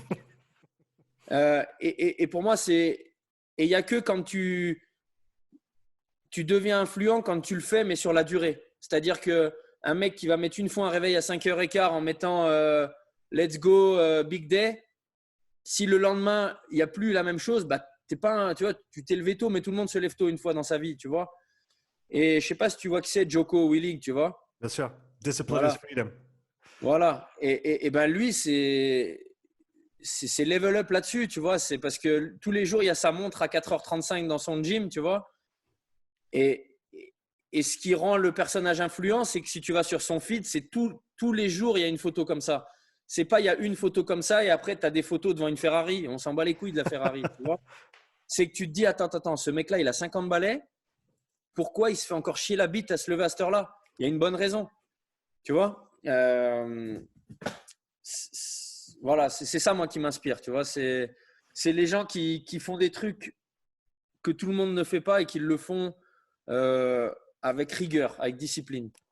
Peut-être pour les coachs qui nous écoutent et d'autres aussi qui peut-être n'ont pas autant de bouteilles que toi dans la profession, comment est-ce que tu as développé ces valeurs? Comment est-ce que tu trouves tes valeurs en tant que coach? Parce que c'est clair qu'avec, comme tu l'as dit, avec tous ces influenceurs et tous les différents messages qu'on peut trouver sur les réseaux et autres, je trouve que c'est peut-être difficile pour les jeunes coachs de vraiment se trouver vraiment leur propre identité en fait, plutôt que de s'associer simplement à certaines méthodes ou certaines pratiques ou certains exercices, parce que c'est beaucoup plus facile en fait. C'est tellement simple de dire ouais non moi je suis un mec plutôt ouais j'aime bien l'haltéro et non moi je suis plutôt pas trop d'haltéro et c'est facile de se coller à un mouvement en fait, mais comment est-ce que tu commences à générer ton propre mouvement? Comment est-ce que tu te développes toi, tes valeurs, pour ensuite, en gros, vraiment commencer ta propre aventure plutôt que de juste suivre les autres? Je te dirais bien que la vraie réponse, je ne l'ai pas parce que je suis sincèrement pas un calculateur, tu vois, et que j'ai pas mis une stratégie en place de je vais faire ça et ça va me donner une communauté, tu vois. Quand tu me dis comment tu construis tes valeurs en tant que coach, j'essaye juste de coacher comme je suis dans la vie, tu vois. C'est-à-dire, ce que j'attends de toi, par exemple, si on est amis dans la vie, je vais attendre la même chose de mon client, tu vois, à savoir qu'il soit rigoureux, que s'il s'engage vis-à-vis de moi et que je m'engage vis-à-vis de lui, il tienne ses engagements, qu'il soit à l'heure en séance, qu'il soit généreux dans ce qu'il fait, parce que c'était la phrase que j'avais dans ma salle avant, c'est pratiquer en y mettant l'âme.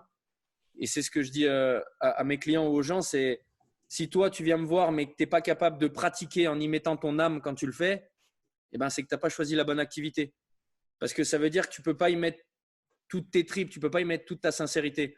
Et quand tu n'es pas sincère dans quelque chose, bah, tu n'en retires pas la pleine substance, tu vois, tu n'en as pas le nectar. Tu survoles les choses, mais tu ne vas jamais au bout. Et du coup, tu ne progresses pas, tu n'as pas l'impression de comprendre les choses. Donc, il faut pas se dire… Mais après, encore une fois, moi, quand j'ai commencé le coaching, c'était il y a 12 ans. Il n'y avait pas Instagram, il n'y avait que Facebook. Je mettais un peu mes vidéos sur Facebook. Donc, c'est vrai que moi, à l'époque, je m'entraînais vraiment comme un sauvage et je pense que ça m'a permis un peu de sortir du lot. Je me souviens qu'au début où je postais des vidéos sur Facebook, ça faisait pas mal d'audience pour l'époque, tu vois, mais parce que c'était rare au final un mec qui avait des kettles en France et qui faisait des trucs, tu vois, je te parle de ça il y a 12 ans, tu vois, qui allait dans les squares faire du workout avec des kettles, tu vois, donc ça, je pense que à l'époque, c'était différent et ça m'a permis de peut-être sortir du lot en termes d'audience, tu vois. Aujourd'hui, c'est dur parce qu'aujourd'hui, il y a beaucoup de gens qui ont un physique, il y a beaucoup de gens qui ont des connaissances parce que les connaissances sont plus facilement accessibles parce que, par exemple, il y a des médias comme le tien qui existent où tu as accès à la parole de centaines de gens référents dans leur domaine, donc tu peux t'en inspirer. À l'époque, il n'y avait pas tout ça. Et c'est vrai qu'aujourd'hui, tu essayes plus de t'inscrire dans un moule, tu vois, comme tu l'as dit. Tu vois, je sais que par exemple, même si j'aime beaucoup Keegan et je sais que Fred bosse aussi, tu vois, les Real Movement et tout, tu vois, pourtant je suis parti avec Keegan, on est parti à Marbella s'entraîner, Mais j'ai jamais voulu, comme il l'aurait aimé, peut-être être un ambassadeur de ce truc-là, tu vois, en France. Parce que moi, j'ai pas besoin de j'aime pas me rattacher à des bannières, tu vois. Mhm. Ben, je digresse, mais c'est juste parce que ça me fait penser à ça. J'ai beaucoup de mes meilleurs amis qui sont musulmans, tu vois, et qui me disent tout le temps, ah, tu serais un bon musulman, tu as les valeurs que l'islam prône et tout. Et moi, je leur dis, j'ai pas besoin de prendre une licence dans cette fédé, tu vois, en gros. J'ai mes valeurs, je les ai avec cette entité ou sans cette entité, tu vois. J'ai pas besoin d'être, j'ai juste envie et besoin d'être une bonne personne. Après, je m'en branle d'être une bonne personne avec telle étiquette ou telle étiquette, tu vois. Mhm. Mais Et, ça prend du et courage. Ça prend du courage de faire son propre chemin et de pas juste faire entre guillemets comme les autres et d'essayer de faire partie ouais, d'un clan et d'un groupe et d'un courant de oui, pensée. parce que c'est rassurant d'avoir l'impression de faire partie d'un groupe, tu vois. Euh, j'ai jamais trop eu ce besoin et à l'inverse, je te dirais que moi, j'ai toujours voulu afficher ma différence parce que j'avais la prétention d'être différent. Tu vois, quand je coachais mes clients au début dans les salles classiques, je me prenais constamment la tête avec les gérants parce que j'avais un sac bulgare que j'avais acheté et je ramenais le sac bulgare et je faisais faire des spins à mon client. Mais tu te fais chier, Vincent, putain, machin, c'est dangereux. Et au bout d'un moment, je me suis dit, mais attends, mais si tu prétends être différent, eh ben, impose pas à tes clients de fréquenter une salle normale, ouvre ta salle. Tu vois, en gros, porte tes couilles, tu vois, porte tes Mhm. couilles et fais une salle avec des sacs bulgares, des kettlebells et des pierres d'Atlas, tu vois. Et ensuite, bah, sois capable d'expliquer aux gens pourquoi c'est mieux de faire des kettles que de faire du tirage à la poulie, tu vois. Ouais. Même si les deux sont. Il y a 8 ans, je t'aurais dit que jamais de ma vie je voudrais une poulie dans ma salle. Aujourd'hui, je te dis que j'étais stupide de dire ça, tu vois. Tu sais, mais il y a 10 ans, le functional training, c'était le Saint Graal. Et fallait faire un snatch sur un bosu, le bosu posé sur une kettle pour être fonctionnel, tu vois. Donc, c'est complètement stupide. Et c'était un peu la guerre de l'analytique, c'était le diable, tu vois. L'isolation, c'était le diable. Ouais. Pas du tout, c'est pas du tout le diable. Et demain, je mets une poulie dans ma salle. Et bien sûr, je mets une poulie, je mets une presse, même à cuisse, tu vois. Donc, ouais, tout ça pour dire que. Mais moi, franchement, j'ai beaucoup d'empathie pour les jeunes qui se lancent dans le coaching aujourd'hui parce que c'est malheureux à dire, mais si tu n'as pas une communauté sur Instagram, tu n'existes pas, tu n'as pas de clients. Euh, et, et effectivement, mais à l'inverse, je dirais aux gens, croyez en vous, essayez d'avoir des idées et assumez-les, ces idées. Parce que si tu marques une différence, les gens ils vont forcément venir te voir pour cette différence. Donc il y a aussi d'autres gens qui viendront pas te voir pour cette différence, mais tu es sûr que les gens qui viendront te voir, ils viendront te voir parce que toi, parce que tes idées, tu vois. Alors que, comme le dit le proverbe, à vouloir plaire à tout le monde, on plaît à n'importe qui. Si tu n'as pas d'avis, si tu n'es pas tranché, ben, tu es lisse, tu es neutre, tu vois. Mais ça veut dire quoi? Ça veut dire que, comme peut-être, je me souviens de ma première entité de coaching, ça s'appelait Vitamine. C'était un truc très lisse. Et ma com, c'était, j'avais un rash guard Under Armour, tu sais, moulant. Mhm. Euh, et les photos que j'avais fait pour le site, j'étais accroupi à côté d'une nana, les petits haltères chromés. Tu vois, j'avais la main sous son bassin pour corriger sur, tu vois. Et ça, avec du recul, c'est pas ça, tu vois. Là, t'es lisse. C'est pas toi. C'est pas toi. C'est pas toi, c'est pas moi. C'est pour ça que j'ai fait un rendez-vous 2 ans après avec l'agence et que je leur ai dit non, non, maintenant je veux un gorille et je veux que ça s'appelle Primal Performance parce que le côté originel, le côté on revient aux fondamentaux et le côté performance, tu vois. Mhm. Parce que je me suis dit, attends, tu peux pas soulever des pierres d'Atlas sur ton épaule à te faire saigner le nombril et avoir une communication rose et orange où tu as un alter chromé. Tu te mens, tu vois. Tu te mens et du coup, tu mens à tes clients. Mais c'est ça qui est génial avec le monde dans lequel on évolue, c'est que on a de la chance, il y a énormément de façons d'approcher le fitness, la préparation physique. Il y a, il y a 1000 manières de le faire et de le faire bien même. Et ce qui donne la place à tout un chacun de faire sa propre voie, d'avoir sa propre perspective. Un des retours que j'ai maintenant de plus en plus avec le podcast, c'est des coachs qui m'écrivent pour me dire, en fait, ton podcast, il m'a ouvert les yeux sur le fait qu'il y a tous ces coachs de renommée qui excellent dans leur domaine, mais qui ont des perspectives et des approches qui sont complètement différentes. Mais ils y arrivent tous. Et donc, on n'a pas besoin de se rattacher à une chose que quelqu'un d'autre fait. On peut faire, si c'est bien pensé, si c'est intellectuellement honnête, si c'est bien recherché et bien appliqué, on peut vraiment, tout un chacun peut le faire à sa sauce, quoi. Et de toute façon, c'est que si tu veux être la copie de quelqu'un, et moi, c'est ce que j'ai toujours dit à mes anciens stagiaires, c'est essayez pas de faire du Vincent dans la façon de parler à la personne que vous coachez ou même dans les exercices, tu vois. Alors après, quand tu fais un stage dans une salle, tu es inspiré par les mouvements que tu vois faire, etc. C'est évident, mais parce que si tu veux trop faire de mimétisme, tu seras qu'une pâle copie, tu vois. Tu seras la version Wish du mec que tu copies. Et le client, mais il veut pas la version Wish, tu vois. Le client, il veut un iPhone 12, il veut pas un phone 12, tu vois. Et donc, par contre, il faut s'inspirer. J'ai fait le séminaire sur les neurotransmetteurs de Thibaudeau. Et la phrase, la seule, enfin pas la seule, mais la phrase majeure que j'ai retenue et que j'ai trop aimée et qui me conforte dans ce qu'on disait au début du podcast, c'est un coach qui sait à combien de répétitions en est son client, c'est un mauvais coach. Parce que ça veut dire que c'est un coach qui occupe son esprit à compter plutôt qu'à analyser la posture. Et ça, un coach débutant, non, un coach débutant, le seul truc qui l'inquiète, c'est de savoir s'il est à 11 ou à 12. Mais c'est le dernier truc qui doit t'inquiéter en vrai. Parce que même s'il doit en faire 10, mais qu'il en a fait 12 et que les 12, elles sont belles, eh ben, c'est très bien. Tu vois ? Et du coup, c'est ça, je pense qu'il faut, pour se construire, il faut avoir des certitudes et piocher à droite à gauche en fonction de ce que tu entends, en fonction de ce que tu vois. C'est peut-être ça qui est difficile aussi, c'est que beaucoup de gens ont cette approche, et de mon point de vue, j'ai peut-être tort, mais on a tendance, surtout de nos jours, à soit prendre tout ce qui vient d'une personne, soit tout rejeter. On a beaucoup de peine à faire la part des choses, à dire, bah écoute, j'aime pas le personnage, par contre les informations sont vraiment top, donc je vais prendre ça et ça. Ou alors, comme tu l'as dit, eh ben, j'ai lu le bouquin, j'ai écouté le podcast, j'ai fait la formation et j'ai retenu ces deux petits trucs que moi maintenant je peux ajouter à ma façon de voir et de faire les choses. Juste parce que je l'ai appris et juste parce que je sais que ça existe, ça ne veut pas dire que je dois être un spécialiste, que je dois tout connaître, que je dois tout pouvoir faire et tout appliquer.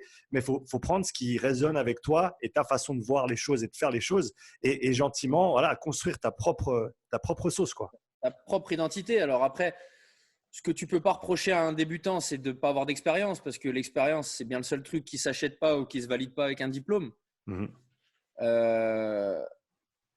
Alors après, je pense d'avoir mon discours, ou je pense le tien, qui a aussi de l'expérience, c'est facile de dire avec du recul, sois toi-même. Parce que quand les gens t'identifient comme quelqu'un de différent, bah, oui, on sait que tu es différent, donc c'est facile de revendiquer cette différence, tu vois. Quand tu n'as pas fait tes preuves, ben, tu as envie de te rassurer en te raccrochant à des branches, tu vois, où tu te dis, ben, je vais essayer de faire un peu… Tu vois, moi, c'est comme les mecs qui sont disciples de Poliquin. Mais non, t'es disciple… Non, t'es pas… Poliquin, c'est pas Moïse, c'est pas Abraham, tu vois. C'est un coach qui a une vision. Donc oui, tu vois, moi, j'aime pas les disciples d'eux, tu vois. Moi, j'ai fait le STAPS de Dijon. Et par contre, c'est vrai que quand on me demande ma plus grosse influence, c'est Cometti, moi. Définitivement, c'est Cometti. Tout simplement parce que je trouve que ça fonctionne, tu vois. Et que du coup, je me suis jamais trop intéressé en approfondissant les méthodes anglo-saxonnes spécialement, tu vois. Un mec qui m'a aussi beaucoup inspiré, c'est De Franco, par exemple, tu vois. Parce que la variété d'exercices, parce que dans ces séances, il y a un grind de malade mental que j'aime, tu vois. Et souvent, je me regarde encore ces vidéos d'il y a 10 ans où il avait des linebackers NFL ou, tu vois, des hockeyeurs, parce que les séances, elles tuent. Et qu'il y a ce que j'aime, à savoir, au final, une propreté d'exécution, mais il y a une intensité d'enculé, tu vois. Et moi, c'est ça que j'aime, tu vois, en prépa physique, tu vois. Mais ne soyez pas le disciple de quelqu'un, en fait, tu vois. Ça marche dans Star Wars, tu vois. Ouais. Non, mais t'es un Jedi, t'es un maître Jedi, tu vois, mais on n'est pas dans Star Wars, tu vois. Et même dans Star Wars, les mecs, ils ont leur propre combat à mener, tu vois, parce qu'ils ont leurs soucis à eux-mêmes, tu vois, intrinsèques. Mhm. Pourtant, je viens des arts martiaux et dans les arts martiaux, tu as la culture du maître, du prof, de l'entraîneur, tu vois. Mais quand tu grandis, il faut prendre de la distance avec l'enseignement que tu as eu, pas parce qu'il était mauvais, tu vois, juste parce qu'il faut le re-questionner. Mhm. Et que je pense que quand tu es disciple, disciple, ça induit le côté j'enlève mon libre arbitre, tu vois, je Ouais, suis le disciple de. c'est le dogme et on va suivre C'est le à dogme, la lettre, voilà. Et, à la lettre voilà. et ouais. Et je remets rien en question, tu vois. Euh, donc, les mecs qui sont 100% Westside, les mecs qui sont 100% Poliquin, les mecs, si tu es 100% quelque chose, c'est que tu n'as jamais vu le reste alors. Tu vois. Moi, j'ai appris les kettles avec un mec qui faisait, je sais pas si, du Girvoy, tu vois. Ole Elika, c'était une des références pays de l'Est, tu vois. Mhm. Mais j'ai jamais été convaincu par le GS, tu vois, le sport kettlebell, tu vois. Moi, j'y ai très vite vu un autre intérêt, plus axé strongman, axé haute training, tu vois. Euh, et c'est peut-être ça au final qui a fait ma singularité, c'est que je me suis raffilié à personne. Par contre, j'ai pioché un peu à droite à gauche, tu vois. Et j'en ai fait à ma sauce. Donc, un expert kettle va sûrement dire que je me sers pas correctement d'une kettle de compète. Un body va dire que je fais trop de trucs non analytiques mais je m'en branle parce qu'en vrai je suis ni un body ni un Guirevic, tu vois, je suis un mec inspiré de plein de choses et qui se fait son avis tout simplement, tu vois.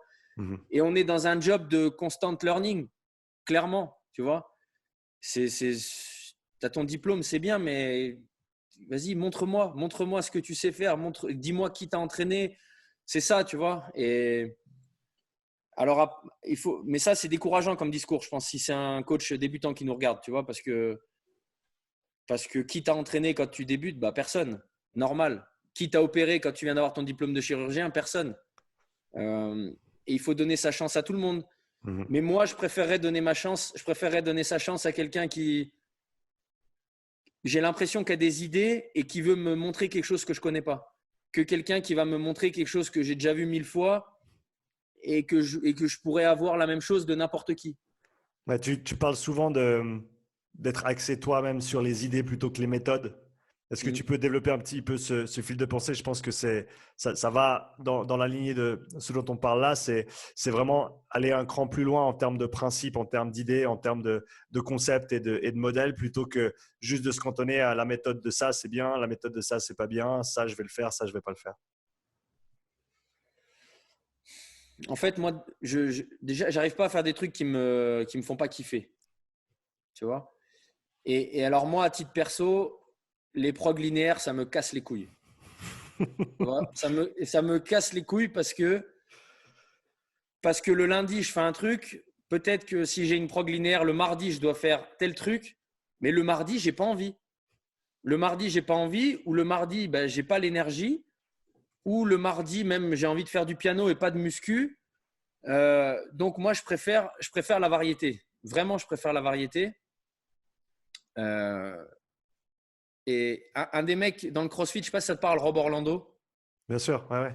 Ouais, bon, tu vois, j'étais à son stage, à sa certif Strongman à Bruxelles il y a longtemps, tu vois. Ouais, Et, ouais, ouais. et j'ai trop aimé parce que lui, il prenait la variété et il prenait aujourd'hui. Est-ce qu'il nous avait dit, je ne sais pas si c'est vrai, qu'il gardait toujours dans son home gym une barre chargée à 200 kilos Ouais, il y avait et la qu'il y a barre à des l'entrée de la salle, ouais, je me rappelle de ça. et qu'il y a des matins, il se levait et il disait au réveil, je vais voir si je peux soulever cette barre. Tu vois. Donc, ça vaut ce que ça vaut. Je pense que beaucoup de gens vont trouver ça idiot, stupide, dangereux. Tu dis ce que tu veux, tu vois. Mais moi, je pense que ça se tient dans l'idée où est-ce que tu es capable de, tu vois. Et moi, à titre perso, je conçois vraiment l'entraînement pour moi comme être capable de tout, tu vois. Être OP, comme on dit dans mon jargon, tu vois. Mhm. Ça veut dire que tu es un mec OP, ça veut dire, t'es pas bon. Alors après, c'est un peu le plaidoyer du CrossFit et je me suis jamais rattaché au CrossFit, j'ai jamais voulu, tu vois. Alors pourtant, à l'époque, il y a longtemps, Reebok m'avait proposé même de me payer mon level 1 pour choisir une des premières salles affiliées à Dijon, la première et même en France. Mhm. Encore une fois, j'ai jamais voulu parce que étiquette, parce que tu es CrossFit. Non, je suis pas CrossFit. Je sais plus ce que c'était la question du coup, mais Les idées et les méthodes. ouais, les idées, les méthodes. Comment dire? Je pense que si tu te cantonnes à une méthode, tu deviens spécifique, tu vois. Et l'ultra spécifique, c'est valable que pour des gens dont c'est le métier, des gens qui veulent performer. Sauf que moi, dans mon quotidien, je ne coach pas des gens qui veulent performer ou dont c'est le métier, l'entraînement, tu vois. Même, j'ai souvent des mecs qui viennent me voir pour une prog en force athlétique. Je leur dis non maintenant, tu vois. Je leur dis non parce que je considère qu'il y a beaucoup plus de gens qualifiés que moi pour faire que de la force athlétique, tu vois. Mhm. Et que moi, ça va m'emmerder d'entraîner un mec en force athlétique parce que je ne vais pas prendre mon pied et je ne vais pas pouvoir apporter ma patte à son entraînement et à ce que moi, je considérerais être bon pour lui, tu vois. Parce que c'est des sports qui demandent beaucoup de rigueur et beaucoup de linéarité sur le développement, tu vois. Mhm. Et que ça ne correspond pas à ma philosophie de l'entraînement et que je ne vais pas m'éclater à entraîner ce genre de mec. Je ne sais pas si j'ai répondu trop à ta question, mais… Tu as répondu, absolument. Qu'est-ce que tu veux chercher à développer pour toi dans les années à venir? Physiquement, Physiquement, niveau connaissance, niveau coaching, quelles sont tes aspirations? mes aspirations physiques, c'est de maintenir mon niveau actuel c'est là, tu vois, je suis en train de me challenger à me dire que ça serait bien que je garde un soulevé de terre à 230 en permanence, ce Mhm. qui est pas fou, hein, vraiment, c'est pas fou du tout, tu vois. Mais bon, là, je fais que 90 kilos. De me dire qu'il faudrait que j'ai un militaire à 90 toute l'année, voilà, et un back squat à 200. Ça reste des trucs que j'ai en tête, mais sincèrement, je m'en fous un peu. Et maintenant, je m'entraîne vraiment pour prendre du plaisir parce que l'autre truc, c'est que j'ai beaucoup moins le temps de m'entraîner maintenant parce que j'ai beaucoup de clients, tu vois. J'ai énormément de clients et tant mieux, tu vois. Mhm. Et du coup, quand tu dis oui à tout le monde, bah, il n'y a plus beaucoup de temps pour toi, même si, bon, je t'ai dit tout à l'heure que tu avais le temps, mais euh, en fait, maintenant, je m'entraîne pour prendre du plaisir. Je m'entraîne pour kiffer, pour me mettre une cartouche, tu vois. Mhm. Je m'entraîne plus trop pour une performance ou… Maintenant, je veux respecter mes perfs et en même temps respecter mon body fat, tu vois. Mhm. Sans que l'un n'impacte trop sur l'autre, dans un sens ou dans l'autre, tu vois. Il y a quelques années, j'en avais rien à péter de mon body fat, mes perfs étaient respectables, mais j'étais un cochon. J'ai plus envie de ça. Et j'ai pas non plus envie d'être un fit boy de 80 kilos qui peut plus montrer avec un peu d'orgueil qui c'est le gorille dans la salle, tu vois. Voilà. Mais sincèrement, mon vrai objectif de vie à 10 ans, c'est d'être un tueur en piano à 40 ans. Vraiment, c'est mon seul, c'est ma vraie obsession, tu vois. Maintenant, je veux à 40 ans être vraiment très bon en piano. Ça Voilà. fait combien de temps que tu pratiques? Ça fait 2 ans. J'ai commencé en février 2019. Tu prends des cours ou autodidacte? Ouais, ouais, bien sûr, je prends des cours. Ouais, ouais, je prends des cours. Moi, j'ai commencé à Lyon quand je vivais à Lyon. J'ai toujours pris 3 cours par semaine depuis 2 ans, en fait. Tu as des morceaux Ouais. préférés que tu aimes jouer ou que tu aspires à jouer un jour? Ouais, alors le morceau que je rêverais de jouer, qui est pas si inaccessible que ça, mais c'est encore un peu tôt, c'est Aria des variations Goldberg de Bach. Mhm. Et après, mon main goal, c'est la Campanella, Ok. qui est un morceau qui demande énormément de virtuosité et qui a un délai un peu incompressible de 15 ans de piano avant de pouvoir le jouer, tu vois, de le jouer correctement. Voilà. Donc, Ouais. mais c'est, en fait, à travers le piano, c'est vraiment que j'ai trouvé un nouveau moyen de me challenger que j'arrive plus trop à avoir avec le sport, tu vois. Parce qu'il y a aussi que j'ai toujours conçu, moi, comme je t'ai dit tout à l'heure, l'entraînement comme de la prépa physique pour quelque chose, tu vois. J'ai fait 15 ans de judo, j'ai fait du rugby. Mhm. Et que moi, la muscu, je ne peux pas la dissocier de… C'est bien, tu fais de la muscu, mais le reste, tu vois. C'est ça aussi qui fait que j'ai jamais été attiré par le body, le culturisme, etc. C'est que la muscu, pour la muscu, ça m'emmerde un peu, tu vois, beaucoup même maintenant. c'est aussi pour ça que la moitié de mes trainings de la semaine, je fais du sac de frappe, je fais des trucs où voilà, tu développes une aptitude physique de mouvement, tu vois. Mhm. Et là, le piano, c'est vraiment d'être zéro, tu vois, de partir de zéro et d'aller quelque part. Alors, je dis pas qu'en muscu, je suis allé au sommet, loin de là, tu vois, mais je commence à me dire que j'ai un peu fait le tour des pratiques, des outils, des méthodes, bon, voilà, j'ai un peu tout essayé sans aller au fond des choses, hein, parce que j'ai pas fait de compète en force athlétique ou en strongman, par exemple, tu vois, mais voilà, j'ai taquiné un peu des trucs sympas. Mhm. Et encore une fois, c'est aussi parce que je te dis que de plus en plus, ce qui me fait le moins bander, c'est le sport, tu vois. Et parce que je me rends compte que il y a tellement d'autres skills à développer et que les mecs qui sont obsédés que par le développement et l'entraînement physique, je me dis, ils doivent s'emmerder. Parce qu'en fait, tu es obsédé que par pousser une barre, gagner une seconde, gagner 10 centimètres. Mais le développement cognitif, il est prépondérant, tu vois. Et Ouais. plus on vieillit, plus on est obligé de se détacher un peu de notre niveau de performance, tu vois, pour trouver un épanouissement ailleurs, dans une pratique plus fitness, peut-être, tu vois. Et il y a aussi l'aspect, même pour les athlètes de haut niveau, et le problème, on entend parler de ça surtout avec les crossfitters de haut niveau, c'est que si ton monde est l'entraînement et la compétition, le jour où tu as une blessure, le jour où il y a quelque chose qui se passe, Mm. ça va être très, très, très difficile niveau psychologique Ouais. voilà, qui suis-je en fait? C'est ça la question. Voilà. Et ben, du coup, et ça, tu vois, c'est vrai que je me dis maintenant, si par exemple, je sais pas, je me fais une petite déchirure à l'ischio et que je peux plus faire grand-chose pendant 3 semaines, et ben, je vais voir le bon côté et me dire, ben, les 3 heures, les 3 fois 2 heures que je prenais pour faire une séance, ben, je vais les prendre pour faire du piano. Mhm. Et j'aurais l'impression que je me serais débloqué des créneaux supplémentaires pour faire autre chose, tu vois. Et jusqu'à il y a 3 4 ans, quand ma salle, il y avait un free access et que ma vie, c'était que m'entraîner, m'entraîner, m'entraîner, et ben, si je pouvais pas m'entraîner 2 fois par jour, j'étais malheureux. Si j'étais blessé, j'étais malheureux parce que je me dis, ben, je regarde 30 personnes par jour soulever des barres, moi, je peux pas en soulever. Mais avec du recul, c'est quelle tristesse. Occupe ton temps à faire autre chose. Mhm. Euh, et encore une fois, je suis maintenant vraiment fasciné par le level up humain dans tous les domaines, tu vois. C'est-à-dire, je sais pas, c'est un peu d'être capable de tout faire, tu vois. Mon rêve, ça serait d'être capable de tout faire, d'être capable de tout conduire. Un peu un Jason Bourne, tu vois. C'est-à-dire, en gros, tu as un souci, il y a un hélico, bah, tu es capable de te barrer en hélico. Ouais, Et s'il ouais. faut atterrir à Saint-Pétersbourg, bah, tu sais parler le russe. Mhm. Et si tu vois, et si tu es un mec infiltré, ben, il faut jouer un instrument, tu sais jouer d'un instrument, tu sais plonger, Ouais, être un tu sais crossfitter de sauter la en vie, parachute. quoi. Hein, le Être un crossfit de la crossfitter de vie. la vie. Ouais, le crossfitter de la vie. Mais sauf qu'un des trucs qui me déplaît dans le crossfit, c'est que les mecs, ils mangent crossfit, ils chient crossfit, ils font des soirées pizza, ils regardent les games. Euh, Tu vois, Ouais. non, non, non, Ouais, non. sur ce sujet-là, j'ai une conversation qui était vraiment super intéressante avec Alexandre Jolivet, Ouais, qui est compétiteur en master. ouais. Et ben, il a un gros passé de performances Bobsleigh. sportives, bobsleigh aussi, rugby, football. Il a un peu tout fait à des niveaux très, très intéressants. Et il le dit, pour lui, son crossfit, c'est pas sa vie. Le crossfit, c'est son job.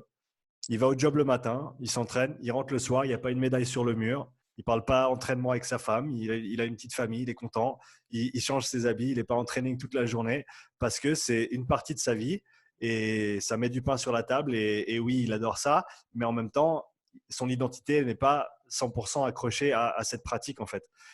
Et ça lui permet d'avoir un certain équilibre. Ouais, je suis d'accord parce que sinon tu te donnes un moyen d'être triste. Tu vois, si ça se passe pas comme tu veux. Encore une fois, moi je dissocie vraiment la pratique loisir, fitness qui est la mienne, tu vois, et qui est celle de 97% des pratiquants de musculation et de fonte au sens large, tu vois. Du compétiteur. Les compétiteurs, quel que soit le sport, j'estime même que c'est normal que ça soit ta vie. Parce que si c'est pas ta vie, tu n'arriveras pas au bout des choses, tu n'iras pas au bout Mm. des choses. Par contre, pour nous, maintenant, il faut prendre du détachement. Donc, je sais que c'est dur à dire, tu vois, mais qu'on aime tous l'entraînement, qu'on aime se sentir qu'on est fort, qu'on est, tu vois, mais mais je sens que je commence à avoir un peu de sagesse sur ce domaine, tu vois. Alors qu'il y a 5 ans, j'étais le plus gros des débiles à m'entraîner. Mais tu vois, 10 fois par semaine, 10, 12 séances par semaine, dures, lourdes. Déjà, je ne peux plus l'assumer physiquement, j'ai plus le temps et ça m'intéresse plus. Je me dis, putain, mais tu passes à côté de tellement de choses. Les bouquins, j'en lis pas assez. Je sais que tu vas me demander quel livre j'ai à te recommander. Je sais même pas parce que je partage mon temps entre mes clients, les cours de piano et un peu de sport et qu'après, j'ai plus le temps. Tu vois, j'ai aussi une copine. Euh, et, et, et que vraiment, je pense que il faut raison garder, comme on dit. Tu vois, c'est-à-dire que l'équilibre, il est dans le juste milieu. Tu vois, il n'est pas dans l'excès de rien, je pense. Parce que l'excès, ça te monte à la tête, ça te rend malheureux. Parce que en vrai, il y a peu de chances que ça se passe toujours comme prévu, comme le plan, tu vois, ça se passe jamais. Mmh. Et d'avoir des moyens de se réfugier sur autre chose, ben, je trouve que c'est cool, tu vois. Je trouve que c'est cool et encore une fois, en ce moment, je communique beaucoup sur le piano, la rigueur sur les cours de.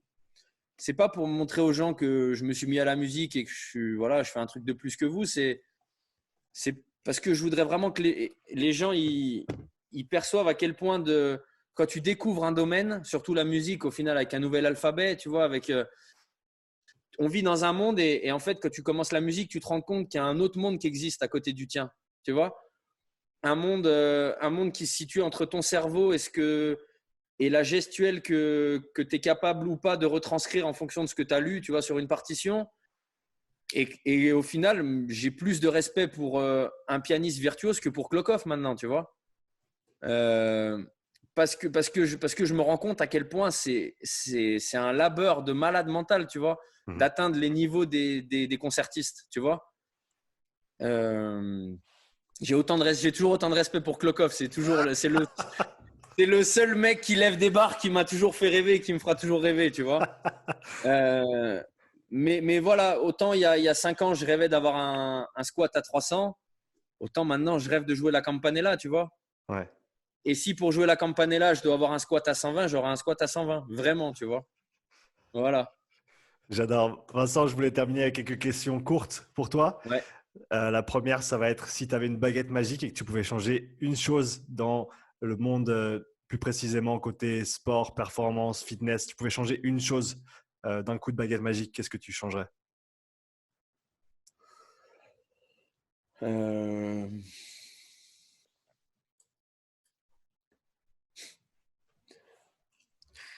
c'est C'est une grosse responsabilité. c'est dur. C'est dur. Tr- tr- euh, Trouver le moyen pour que les gens dopés assument qu'ils le sont automatiquement. Voilà. Pas pour les rabaisser ou Hmm. spécialement pour les dénigrer. Juste, encore une fois, parce que comme je t'ai dit, moi, l'honnêteté, c'est un vrai truc auquel je tiens. Et qu'on sait tous, on sait trop qu'on se compare tout le temps à tout le monde et qu'on s'étalonne par rapport aux autres. Et que voilà, il faudrait pouvoir dire, ben voilà, Klokov, il snatch 216 départ bloc, mais il snatch 216 sous stéro, tu vois. Donc, garde à l'esprit que c'est sous. Ça veut pas dire que c'est pas incroyable, tu vois. Ça veut juste Bien dire sûr. qu'il a un truc en plus de toi, tu vois. Encore une fois, je pense que quand tu es haltérophile de haut niveau, bon, si tu veux gagner les JO, c'est obligé, tu vois. Donc, à partir de là, il n'y a pas de problème. Voilà, ça serait juste peut-être ça de. Moi, j'aimerais que les gens assument ce qu'ils font et ce qu'ils sont, tu vois. Hmm. Et franchement, je pense sincèrement que si je m'étais dopé dans ma vie, je le dirais, tu vois. Je le dirais parce que je pense que quand c'est dit intelligemment, t'es pas moins inspirant, tu vois. Si tu es capable d'expliquer pourquoi tu l'as fait, bah c'est pas grave, tu vois. Enfin, ce qui est grave, c'est de pas assumer, c'est de pas dire les choses, tu vois. C'est pas de faire les. Voilà, c'est tout, tu vois. Donc, ça serait peut-être voilà, qu'on sache à chaque fois que quelqu'un voilà, ait le droit, quand il gagne quelque chose, de dire bah, je gagne, je suis naturel ou je gagne, je suis dopé. Hmm. C'est utopique et ça n'arrivera jamais, hein, mais bon, D'où la baguette magique.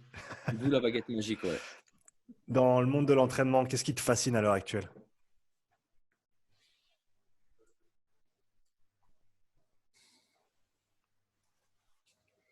Ben, la capacité de Klokov à son âge à faire des développés militaires à 160 kilos. Ah, ok, Euh, Klokov. Je t'enverrai un t-shirt Klokov. ouais, Euh, j'en ai un, t'inquiète pas, je suis allé le voir je suis sûr, j'ai fait un stage. je suis sûr que t'en as un. Non, ouais, pas grand-chose en vrai, parce que je te dis, je suis fasciné par d'autres choses en ce moment, tu vois, Mhm, qui mhm. sont pas dans le monde du sport. Un exercice ou l'exercice que tu préfères coacher.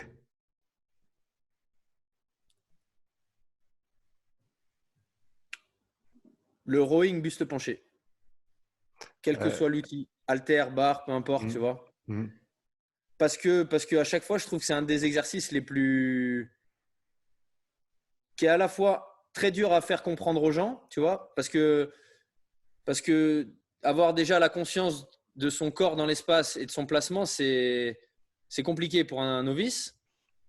Et ce qui est compliqué, c'est vraiment le mix entre une contraction isométrique associée à une contraction dynamique, tu vois, mhm, que tu n'as pas sur plein d'autres mouvements. Et aussi parce que quand tu as résolu ce problème de placement sur un rowing, selon moi, tu as résolu le problème de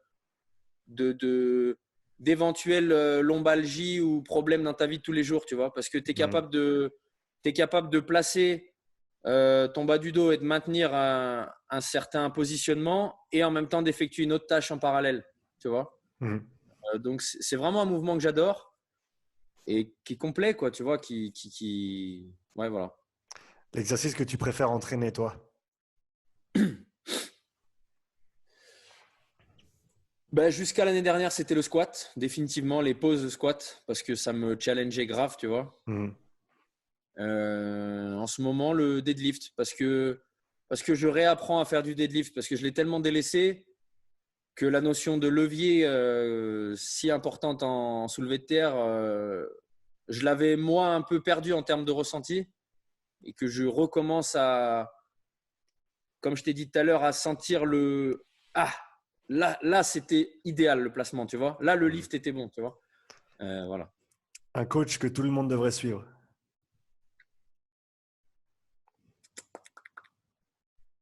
Poliquin. Non, De Franco, pardon. De Franco. De Franco. T'en as mentionné déjà un ou deux, mais peut-être un autre, un morceau de piano que tout le monde devrait connaître et apprendre à apprécier. Euh, je te dirais que celui que tout le monde connaît, c'est la lettre à Élise. C'est peut-être pas je te dirais l'œuvre que tout le monde devrait connaître et apprécier, c'est les variations Goldberg de Bach. Mm. Parce que c'est long, c'est long, hein, c'est pas un morceau, c'est plein de morceaux. Mais même les grands pianistes le redoutent un petit peu, tu vois, redoutent un peu d'assumer de l'enregistrer et de le jouer.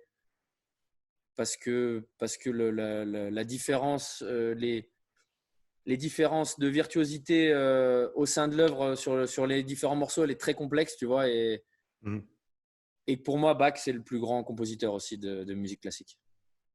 Vincent, c'était un énorme honneur d'échanger avec toi aujourd'hui et de te recevoir sur le podcast. Où est-ce que les gens peuvent te retrouver sur les réseaux? Eh ben, écoute, déjà, c'est un plaisir et un honneur partagé, vraiment, hein, sincèrement. Déjà, je te remercie, hein, puisque je considère que quand quelqu'un te donne de l'intérêt sur son média, sur son réseau et t'offre une tribune pour raconter ce que tu as envie de raconter, c'est pas acquis et enfin voilà, c'est indu pour personne, tu vois. Donc déjà merci vraiment à toi pour la qualité des questions. Enfin voilà, vraiment c'est cool et j'en ai pas Merci. regardé assez de tes épisodes et je vais aller en regarder beaucoup plus du coup. Vraiment. Non non mais vraiment. Et après donc les gens bah, sur Insta Vinchevski, VINCEVZKI et puis sur YouTube le podcast ça dit quoi? Qui est un podcast pour le coup volontairement qui parle pas de sport, enfin pas que de sport, Mm. parce que encore une fois j'ai plus envie de parler que de sport, tu vois. L'idée c'est juste d'inspirer les gens et de donner de la motivation aux gens, juste à travers des gens qui accomplissent des choses, qui font des choses de leur vie. Et je considère qu'on n'accomplit pas des choses que dans le sport et que la performance elle n'est pas que synonyme de performance physique. Donc voilà, donc moi mon souhait c'est de donner une tribune aux gens quel que soit le domaine, du moment soit qu'ils excellent un petit peu, qu'ils sont référents ou que c'est différent, que c'est novateur. Voilà, j'ai un peu cette envie-là. Donc sur YouTube, ça dit quoi et mon Insta, c'est bien. Merci beaucoup, Vincent. Merci à toi, Sean, et bonne continuation. Pareil, ciao. Ciao.